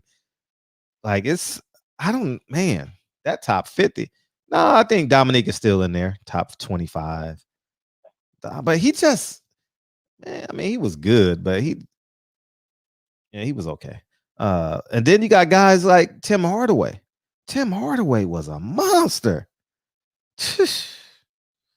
And then you had Latrell Sprewell, who had 2 different careers and was an all-star in both of them, you know? So with the Knicks, he came back and had a great career with the Knicks, started off with Golden State. Him and PJ Carlissimo said, I can't breathe. You know, then that happened. Yeah, I think Kobe's better than Tim Duncan, of course. Okay. Then you got Charles Barkley, who's probably second or third best power forward.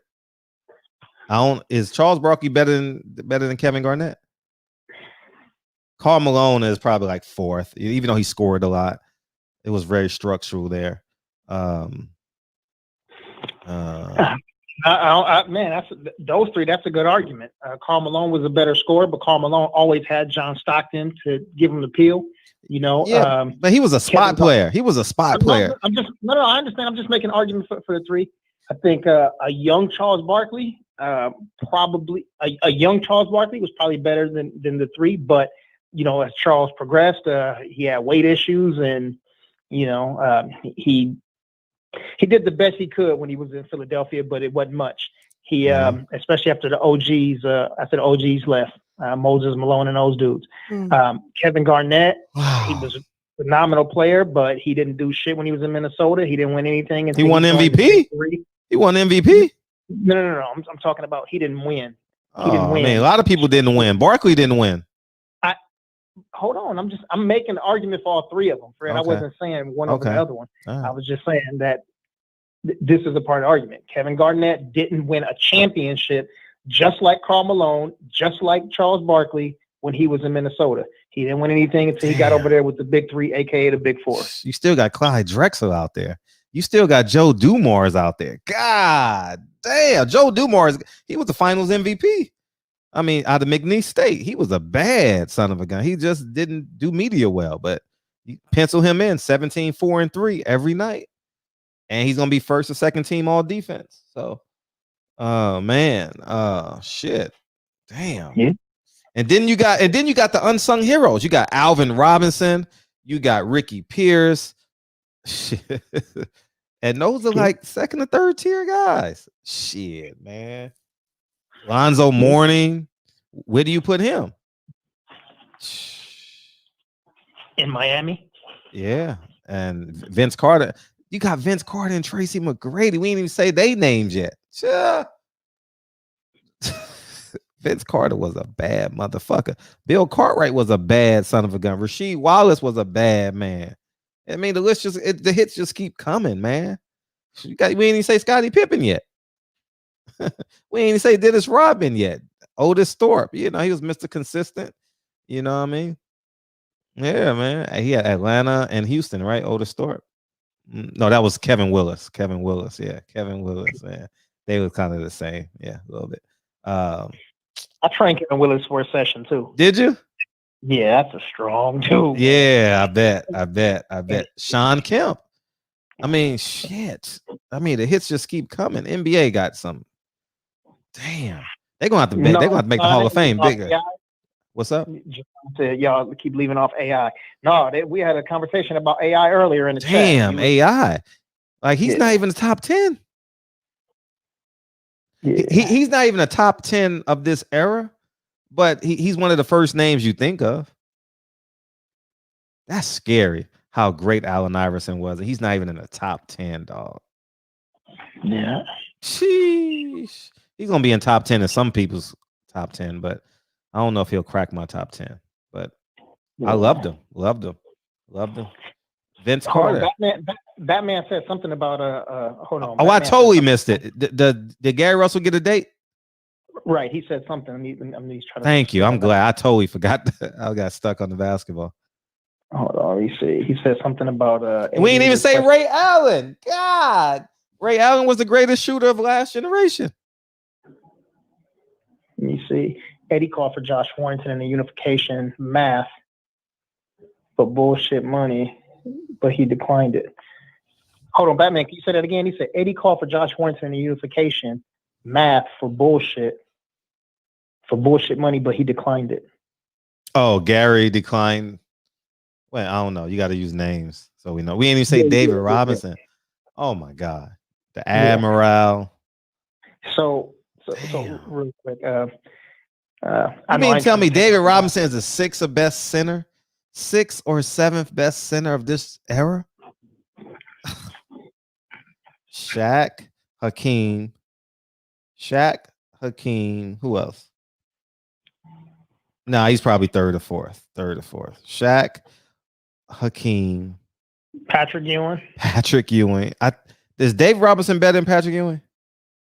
Man, I would take David Robinson. He's one of my favorite. Like I could put David Robinson on any team I mix up. So if I put Kobe at the 2 and this person as the I put Tim Hart, whoever I put, mix up the team. David Robinson can always run that. Mutombo. He was better than Mutombo. Listen, you got Kevin Johnson.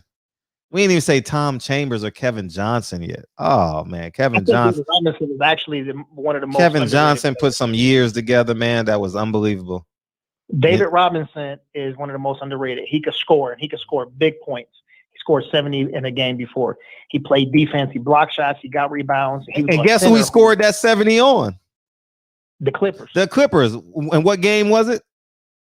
I can't remember. But the last game of the year to win the scoring title. That's right. Yeah. Right. They force fed him a little bit in the fourth quarter, but still. Yeah, the last. I remember that shit. Yeah, man.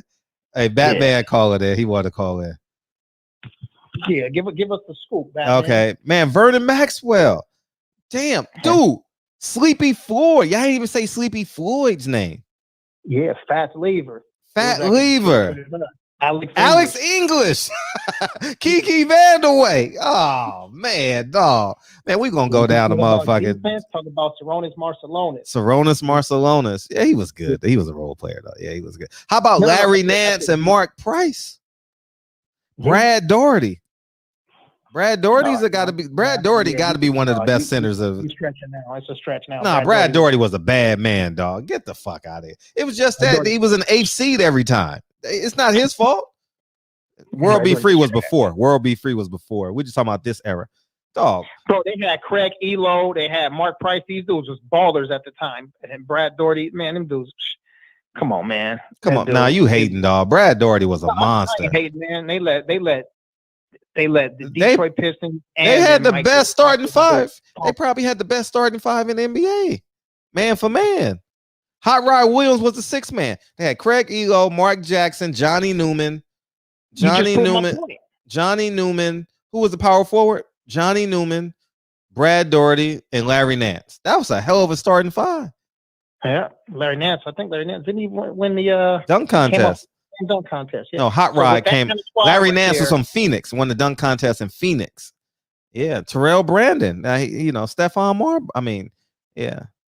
It just gets deeper and deeper. It's a Damon Stoudemire. We're gonna get Damon Stoudemire on the show. We gotta get Damon on the show. I gotta connect with Damon. He's the coach at Pacific now. Yeah. So yeah, J.R. Ryder. Batman, I'm waiting on you to call in, man.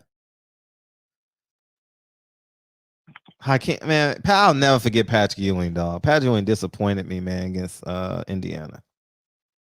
Oh, he should. Why he didn't dunk it? That's all I'm saying. Dunk the ball. Brandon Roy. Damn, how quickly we forget. How quickly we forget. He put some years together. That knee bone on bone in his knee. Yeah. Maybe we get him on the show. Brandon Roy. Yeah. Jamal Mashburn. Monster Mash. Monster. Damn, Brandon Roy. You right, JJ. Brandon Roy. Man, that injury. Yeah. Man. I don't know why it's not coming in. Yeah. Glenn Robinson. Yeah, he ate himself out the league a little bit. Antonio Walker, employee number 8. Yeah, he should have dunked that ball, right, Tank? That shit broke my heart, man. Your boy Harold Miner. Yeah, Bud Crawford. Yeah. Yeah. I was trying to get him on the show. I couldn't find him. Trying to get him on the show. He's in Vegas now. Yeah. Hey, that's crazy. What's crazy is, I just thought about it right now because we were talking about Bo Kimball earlier. Mm-hmm. Bo Kimball, what's Fanon look like Bo Kimball? Don't he? Yeah. Fanon looks like Bo Kimball. Tripped off when I was looking. I'm like, damn, he looks like Fanon. Baron Davis. BD. He might get left off the top 50 of this era. Damn. See what I'm saying? Like, it's that competitive. Well, I mean, he can get left off because he had injuries and shit that happened. But he was a bad man. He's the only player he was impossible to stop. Man, he was so strong, so explosive. And had a California career. Look, at high school, then went to UCLA, saying Clippers, Golden State. Yeah. He played for the Knicks a little bit too, did he? No, I don't know. Maybe. I don't know. Yeah. When they get to their third team, I lose track. Yeah, I don't know. Yeah, Van was that guy. Yeah. Yeah, man. So, but just this real quick boxing deal. I know we talk about basketball all day. I think all of us love basketball. Mm-hmm. But before Bob get in here. You know, got to start get the boxing juices flowing or whatever. Mm-hmm. Damn it! What the fuck was that? I just forgot what I was gonna say. Yes. Man. I smoked some kale, man. I had some kale. Yeah, you know what I'm saying. Is kale smokable though? By the way, just curious. I just asked because it's green. Can you smoke kale? Shit, you're asking the wrong dude. Dennis Johnson, dog. Tone Brown. Tone Brown. Can you smoke kale? I'm just curious. And it's a serious question. Dominic Wilkins gets lost in Clyde gets lost in never won the championship, and then he chased one. No, he did win one in Houston, right? Did he win in '94? He did win one with Hakeem. He won in college and he won in the NBA with Hakeem, I think. Yeah. Ron Harper, he used to glide with that one-handed dunk. He was in a few dunk contests too. You know, so Bob gonna be in here tomorrow. It's gonna be fun, man. But whatever questions why don't y'all? If I don't ask the question, y'all ask. He's only here for an hour, so we ain't got time for no story time, niggas. All right, no story time. Please, just ask the question. We get to the next one. All right, ask, please. I want all y'all to get y'all questions in. Yeah. So earlier today, Focus Ball did a video on pound for pound. Okay. And this is specifically for you, but I mean everybody else too. But he came up with a criteria. So everybody that was in chat, we came up with a criteria for it, and then rated them. He put up like 3 different lists and then combined them for Richard Dumas, your neighbor. We need him on the show. Get Richard Dumas in here. He got a great story, man. He gonna inspire a lot of people, man. Out of high school, I think he had some personal problems. Then he came back to the NBA. Get him on the show. And he was in a dunk contest. Go ahead. Make that happen and call this number you see on the screen. Text me, call me. Text me on this number. Don't call, text. Go ahead. Sorry. Wind me up, shit. Damn, what was I talking about? What was it about? Kale? Fuck. Yeah, can you smoke kale? Is that what you're saying? Yeah, can you smoke kale? I don't know. Can you? I don't. That's a serious question. I don't know. It comes from the ground. It's a vegetable, though. I guess, right? Weed is an herb. Yeah. But Bob in here tomorrow. Damn, time for was midnight already. Yeah, it went by fast. Kendall, I was stuck in the Kendall conversation. That's why I was like, man, I was just vibing. And I was like, oh shit, DB. I'm glad he stayed because you would have been mad at me like you wear glasses. No. You know what? It just be when these dudes be on like, oh boy, that called in high as a motherfucker. He high and sleepy. And he had for 25 minutes. Hey, listen, Fred. I just wanted to say thanks to Kendall. You know what I'm saying? Like, you're a legend and all that. You know what I'm saying? Yeah, Kenny Dobbs. Get Kenny Dobbs on. Yeah, that's funny, right? Yeah, nigga. But Fred, what do you think about like 1985 boxing? You know what I'm saying? And Kendall, what do you think about, like the state of basketball as a whole? Mm-hmm. Like, come on, man. What are you talking about? Oh, yeah. Pound for pound. Thanks, Jay. Thanks, JJ. Yeah. So it was a criteria for pound. That's what Focus Ball did. Mm-hmm. So I think we have to have a criteria of 5 or 6 points. 5 would always be the easiest. Stick to those points, and they don't change for any person. You have a whiteboard or something there or whatever. We just put them on the board. Okay. Yeah.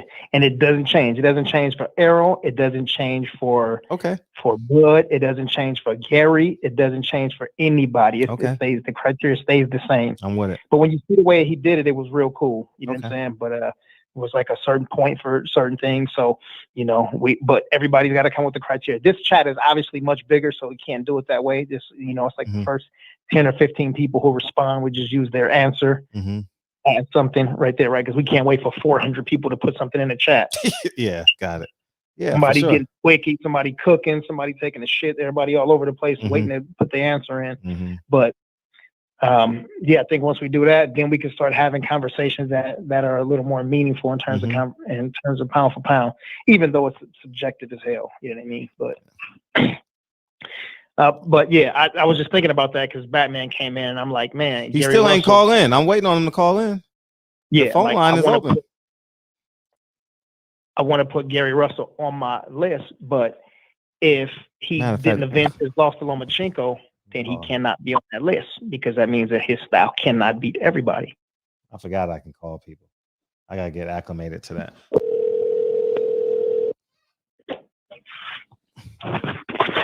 No. What's up, you? This is DJ Easy to you. I know the WBO as what's up, man? Back off hour early in the morning. Oh man, Gary has a date or what? I heard he had a date in February. Yeah, nah, he ain't got no date yet. They talking about it. Oh, okay. Motherfucker Eddie just called and tried to give us Josh Williamson, but he tried lowball us, man. He tried lowball us, man. But I wonder why he ain't called and give us Devin Haney. Because I mean, Devin got big fish to fry. Yeah. I guess if he don't get it, I don't know what you know what I'm saying. But I think he's gonna try. The winner of Valdez and Check. Oh shit! So he's not fighting till September.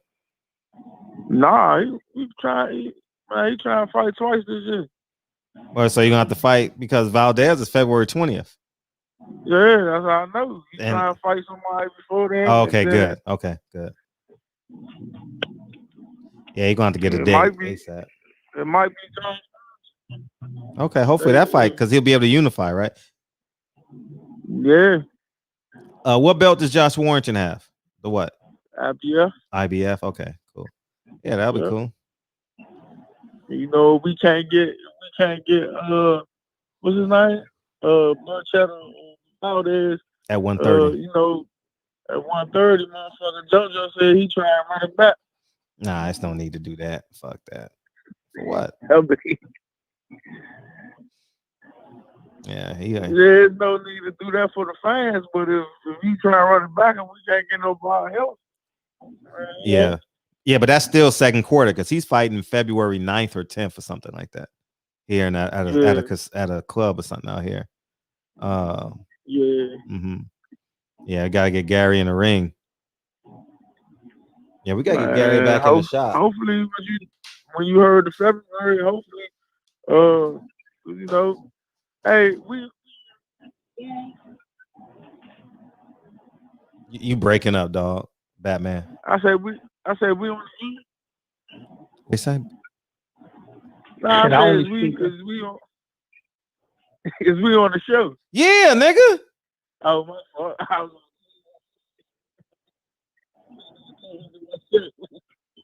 Yeah, you can't lay down no more. You got to stand up and talk. Say it from your chest, Batman. Say it from your chest. Nah, I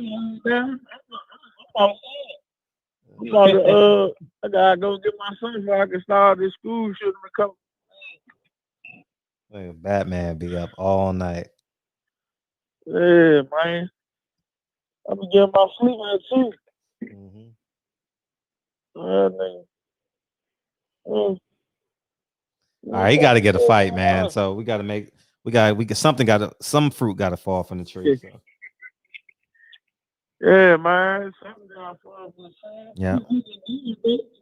People starting, I guess people made up and starting to try and fuck with them.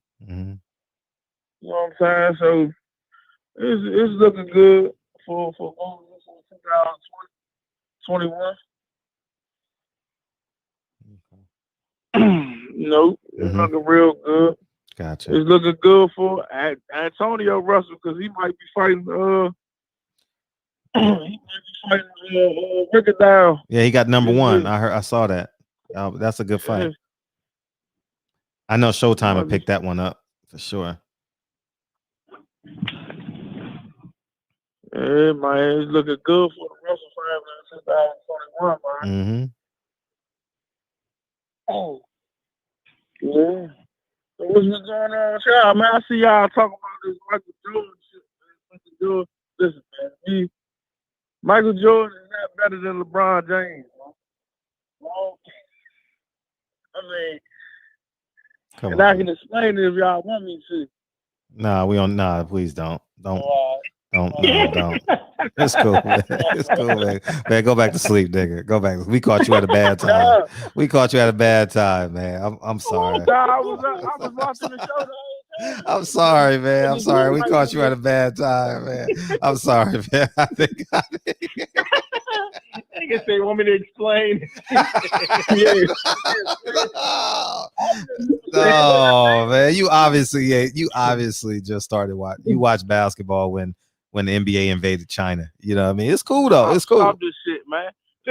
Listen. I'm gonna tell you like this.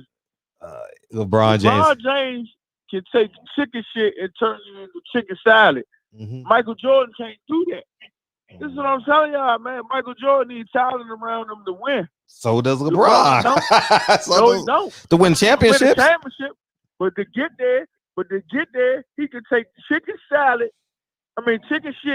and make chicken salad. Yeah, the weather's better over here, man. They all coming to the West Coast. The weather's better. All right, listen. Go look at this first team he took to the championship. Yeah, I was there. Go look at San Antonio. Go look at his last team. Go look at his last team. Michael Jordan, Kobe Bryant can't take none of the dudes to a championship. Michael Jordan would average 43 points a game. He averaged 60 against the white boy. He never beat Bird. He put up a lot of points, but never beat Bird. I'm just saying, like it just. Yeah, I'm just saying. And LeBron James can put up points, can get motherfuckers in position to score, and can play defense and rebound. So, okay. Man, yeah, I'd rather have that than to have somebody that just can score. All right. You said you was going to bed.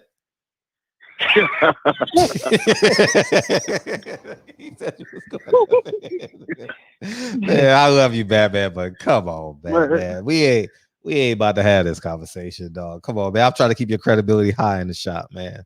You know, my credibility high. I'm just saying, man. This nigga, I'm about. That's if all. If you look at it, go back to his first seven years. Michael Jordan couldn't win.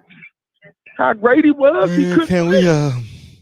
He hardly could get out the first round. Man, he was losing to Cleveland when Mark Tyson. Bulls. Oh yeah, he was losing. All I heard was Bulls win. Bulls win. Bulls win. That's what I heard. Yeah, the second half. What? All I heard was this one's for his father. I heard that before. Dang. and then I explain people to this. Michael Jordan in high school and junior high school was some shit. Man, LeBron James been good his whole career. Man, come on. I told you I knew how to hang up on you. Like, this nigga talking about middle school.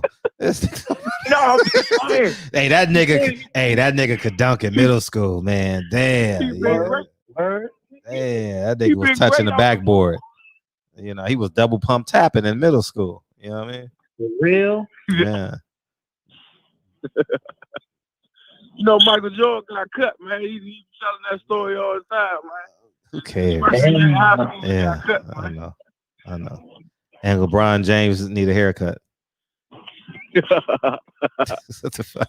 I guess they all need cuts. You know what I mean? So, man, you looking bad in here, man. You looking bad in here, man. No. Man, I'm looking bad. Yeah, you looking bad. No, I mean, this nigga said LeBron was better in middle school. Nah, LeBron was better his whole career.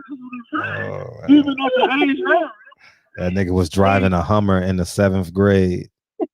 Listen, at this age, Michael Jordan was in Washington, D.C. It was some shit. Mm-hmm. He was some shit. I mean, I'm just saying. Yeah, it's cool. As an individual player, LeBron James better than him. Yeah, man.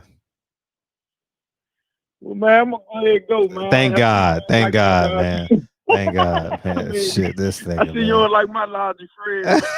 I know you love Michael Jordan. Appreciate you, man. Mad love for you, dog. Man, stick to boxing. Stick to boxing. That's all. Listen. I'm gonna stay to boxing. Y'all like the dude.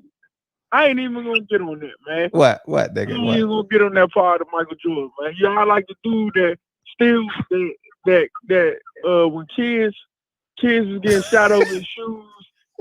I ain't even gonna fuck that. Yeah, you're right. You making a point. But LeBron James could tap a tennis ball in the 6th grade. Yeah, I mean, he was double pump tapping this shit. You know, he was doing 360 passes in the 5th grade. Yeah, man, I think he was made in the lab too, man. LeBron came out the womb with a basketball in his hand. You know what I mean? You know that story. Yeah, all right, Batman, man, go on and rest up. That brother. nigga getting in the car. Where that nigga going? That nigga getting in the car. Let's go take him out in the car. Shit, tell Gary we trying to see him in the ring ASAP. What's up? Oh, you hung up? Nah, what'd you say, Batman? I said I told you I gotta go get my son. Oh, okay, for sure. It's 3-something now. This I nigga go get all this shit ready. This nigga stay moving. Appreciate you, big homie. Oh, son. All right, baby. All right, peace, King. All right, shawty. Batman said LeBron is better than MJ. Man, that's no when you do. Hey, that's like when your boy come over, man, say something stupid. You trying to bail him out and shit. The nigga still stuck on stupid. Like, nah, nigga, what you nigga? Nah, we wasn't there yesterday. Nah, yesterday, man, we had 3 bad bitches. Nah, we wasn't there yesterday. And then we was in church yesterday, nigga. Nah, we was with them 3 bad bitches, and then you find out that that's your girl's brother he talking to. This dumbass nigga, man. This dumbass nigga, man. Oh my God. This nigga will burn air sandwiches. You know what I mean? Man. Batman. Boy. This nigga said LeBron is better than Mike. I mean, that'll never happen. I mean, it can happen. No, listen, it can happen. It can happen. Okay, there but you go. He got to play 22 years. He need 5 more years to even be in the conversation. 4 maybe. Like shit. I mean, he got to do something miraculous, you know. No, my whole thing is this. Like, listen, Mike is the man. It just trips me out that people will always keep him there, no matter what other people do. They'll always try to make a direct comparison. Okay. You know what I'm saying? All right. So the barbershop is gonna be here in 20 years. We just might be talking a little bit lower, a little bit slower. And when we have this conversation, when that motherfucker, it's gonna be somebody that's in college or in high school right now, and that's gonna put up some dumb numbers, and you're gonna be like, nah, Kobe's there. Can't pass Kobe. No. You giving me your argument. That's what you say. That's okay. Okay, I want to see. That's what you say. I ain't never said nothing like that. Mm-hmm. I don't got nobody that's locked into a spot that can't be that somebody else can't surpass that spot. Uh-huh. You know what I'm saying? Because if it's with stats, and it's gonna be like, no, but it was the presence. And then if it's like that, and it's like, oh, but you know, you have to do this, and it's always just gonna be like the goalposts will keep on moving. Yeah, I got you. You know, just like with pound for pound, right? It's like people keep moving the goalposts just to make Canelo the number 1 dude. They'll just keep moving it. But he beat champions. But Caleb Smith was a champion. Liam Smith was a champion. Like, these dudes are weak. You know what I'm saying? These dudes are real bums. But you know, he'll get credit for that. Like, just keep moving the goalposts. And the same shit happens in all of the sports. But I guess that's the way it goes. You know what I'm saying? We know how it goes. That's just the way it goes. Your girl got bigger titties. My girl got a bigger booty. Mm-hmm. Yeah. And then we say titties are more important than the booty. You know what I'm saying? Like, it's shit. And then Tank come with a chick with a pretty face. You know what I'm saying? And Jarvis got a chick with the better job. And now we just going in a circle. You know what I'm saying? Yeah. Anyway, I don't see Reggie in here, so I'm not sure if Reggie going live. But you ready to wrap it up, Fredro? Yeah, let's get out of there. All right, cool. All right, family. Appreciate So I see- PPD though. We didn't shout out PPD. Shout out to PPD. She set that up with yeah. Kendall. Yeah. I was definitely going to do She that. gone. Yeah, for anybody who didn't see, Fred had an interview on Dr. Inky's show earlier. I put it in the chat. So That shit was funny. go to the beginning of the show, check it out in the beginning of the chat, or just slide over to Dr. Inky's channel. Yeah, he was here early in the show. I think he was here earlier for sure. Thank Yeah. you for sliding through. Thanks for the support. But yeah, we had some fun over there, man. Had some of the family in the building as well. And shout out to PPD, Queen Patty Dean, for always making it all happen. You know, Yeah. the glue to it all. I got some interviews coming this week too, man. I got like 3 more interviews this week. I don't know what happened this week. Niggas want to interview me. What I do to be interviewed, but keep them coming. I don't give a fuck. Shit. Yeah, I mean, Shout out to Big I'll Lloyd. show up 5 minutes early. Yeah. All right, cool. Let's see. Fam Bam. I know some of the cities and states. I'm finna run through the Fam Bam right now, but Bob Arum will be in here tomorrow, man. Y'all. Oh, y'all see Bob something Arum. Bob Arum gonna be in here tomorrow. I forgot. So y'all see something online. Y'all saw something online. Write it down. 1 or 2 questions. Yeah, or please, video. God. DB, tell them, please, man. They gonna get Man, mad. write Like it Terrence down, Bailey. write it Terrence down. Bailey lied. Terrence Bailey lied on me, dog. Terrence Bailey lied, said I cut him off. No, nigga, you was talking for 13 minutes, nigga. That's why. You cut me off when I was about. No, God, if nigga, I see you when you beam in. It's all yours. I never make you wait. You beam right in. And the nigga one, yeah, Bob, man. I remember in 1964, man, when you tied Joe Jackson, shoeless Joe Jackson. You know what I mean? I'm my bad. That was 1920 something. I'm sorry, Bob. You know, damn, man. Just ask the question. Yeah, old school back in the day, you know, about 1.5 years ago, for all the people that's new, we used to do a 3-minute time limit. In 3 minutes, everybody would be in the chat like, that's next call. Yeah. So, Yeah, I need to, especially when they only here for an hour, man. You know what I mean? When they only here, because it goes by fast. I don't know how it goes by on your end, but when the guest is in here, time goes by like, I mean, super. I ain't never had a long show. I think the only long show I had was I had one bad show, and like 10:30 something happened and we laughed for like 30 minutes. I'll never forget it. Oh man, I forget what show it was. We just laughed and laughed and laughed, and I was trying to find it. I couldn't find it that show. I forget what it was, but it was last year sometime. So, but yeah, man, it's so we're gonna have fun tomorrow. And ask your question. I want y'all to come in, man. Man, we get 10 or 15 questions in tomorrow. Shit, that'll be dope. I mean, 10 or 15 people to ask questions. You know, that'll be dope. Absolutely. That'll be fly. Yeah, limited though. Limited. Don't ask 3, 4, 5 questions, man. Because especially when you already know the answer. If you already know what Bob is gonna say to something, like just don't even ask him that question. Find a way to backdoor the question. That's what. Yeah, man. You know he coming back in 3 weeks, so you know you got time to build on your questions. He coming back. He's coming back. He likes it here. You know what I mean? Yeah.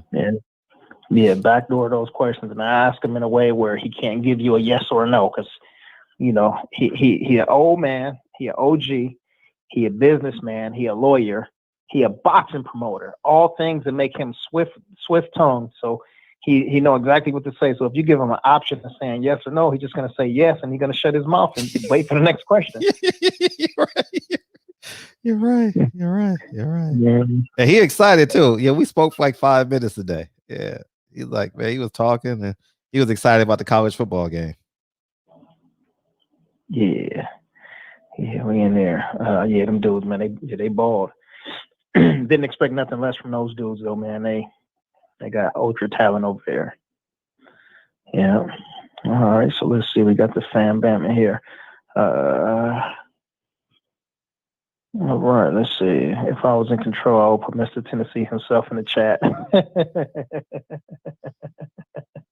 Shout out to my brother Hustler Slim, Mr. Tennessee himself, and the whole South Central Brigade, all of LA's finest. Also, Arrogant Lando, Jarvis Johnson, Big Lloyd, Big Tank, the Sweet Science Examiner.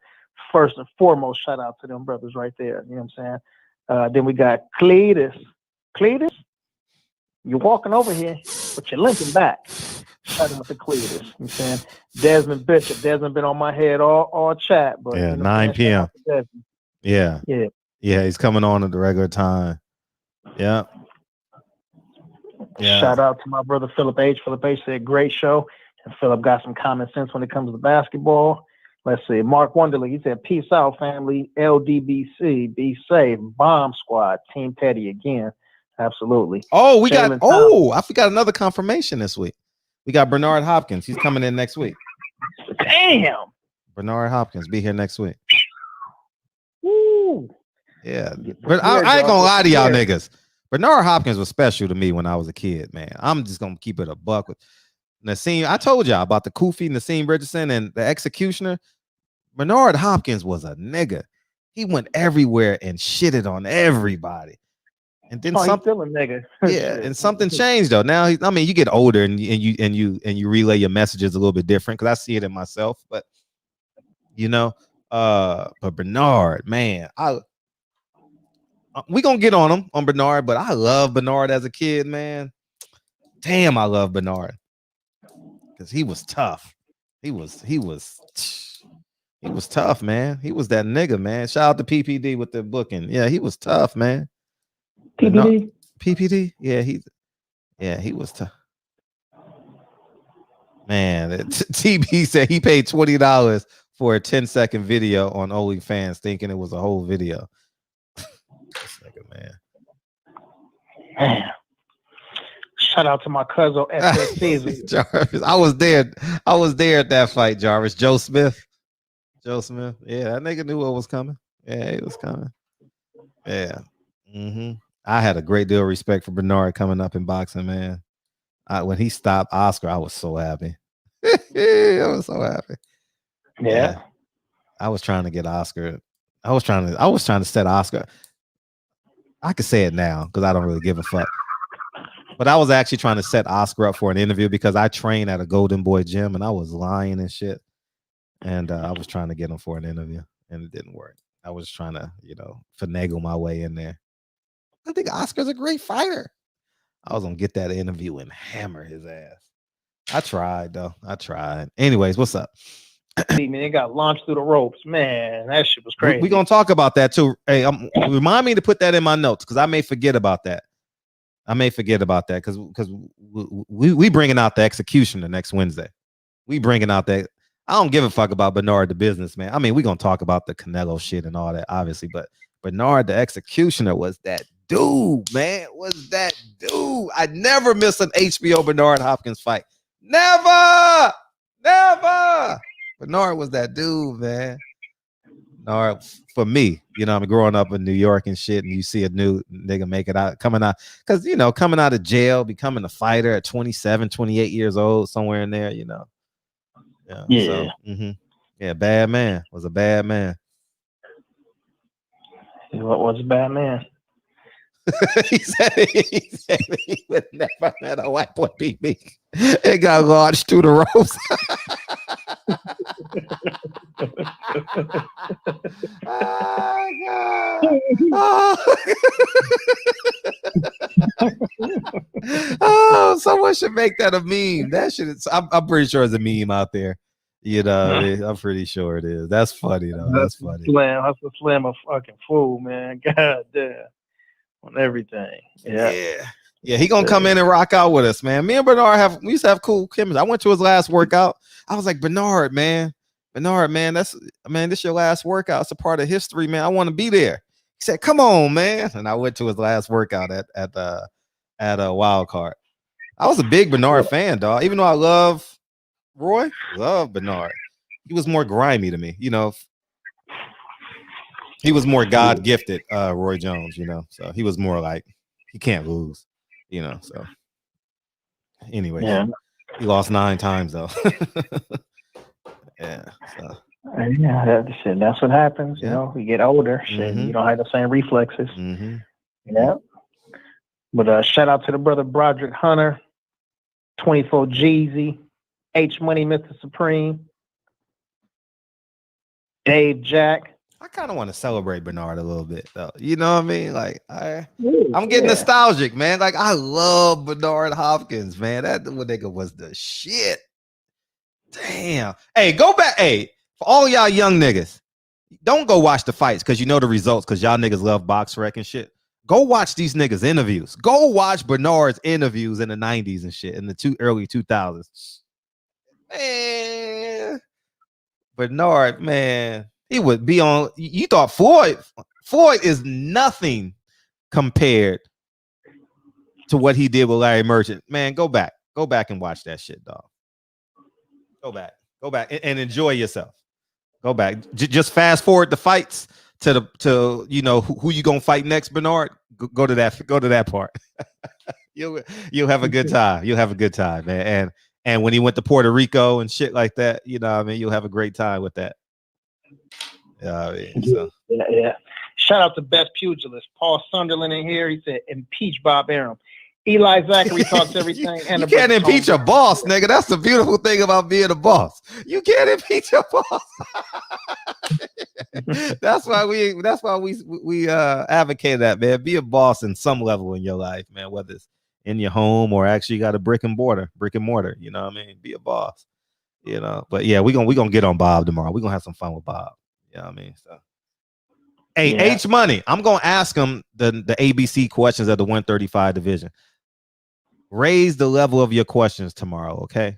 All right, and then you'll be good. All right, I'll get the answers for you in the first 20 minutes, and y'all can have the last 40. Yeah, exactly. All right. Play the song, Fred. Gotcha. I was ready. I was locked and loaded. Yeah, man, we got a good week, man. We got Super Bowl week coming. We just confirmed that today. We got Desmond, Rod, Everson, Walls. Man, this is just And then we got Freza Kendall. Freza Kendall gonna talk on so much shit. He's so mad with boxing. Man, we getting everybody on this show, man. Man, we just man. Hernandez. He's back. Pete Hernandez, you back? We missed you, man. Where you at, man? Paul Sunderland, welcome to the show, man. We ain't seen you before, man. Welcome to the show. Come back now. Here, let me. Caesar, peace out. Welcome to the show. Welcome to the show, man. Hustler, Pete Hernandez on vacation, man. He'll be back at some point.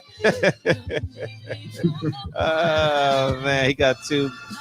He got one with ass and he got one with titties. You know what I mean? So he and one with a good job. You know what I mean? Never is a lie. Hey, I'm telling you the truth. Hey, it's all in what you do. Hey, the things you gotta do. Hey, hey. There's only one barbershop. Tell him Tank said it. Say it again. Hey man, that barbershop is getting real popular, man. Everybody want to be the barbershop now, DB. Man, right? Oh, you from London, man? London, welcome to the show, London. Come back tomorrow. We got Bob Arum, man. Come back tomorrow, man. You know, we just have a good time in here, man. We appreciate you, man. You know, we just want to knock out your champion. That's all we want to do, man. Tell him to come back over here, man. You know what I mean? That's it. Hey, that video, though, man, of Tank representing the barbershop, man, I love that shit. Tank representing the barbershop? Oh, wasn't that dope? Yeah. Yeah, that was dope. He said, "There's only one." He said, "This is the real barbershop." They were like, "Oh, man. Man, people are dead, man. Niggas be really praying on your downfall and shit, man. You know what I mean? Like, there you go. Hey, what's up, people Hernandez, man? We appreciate you, man.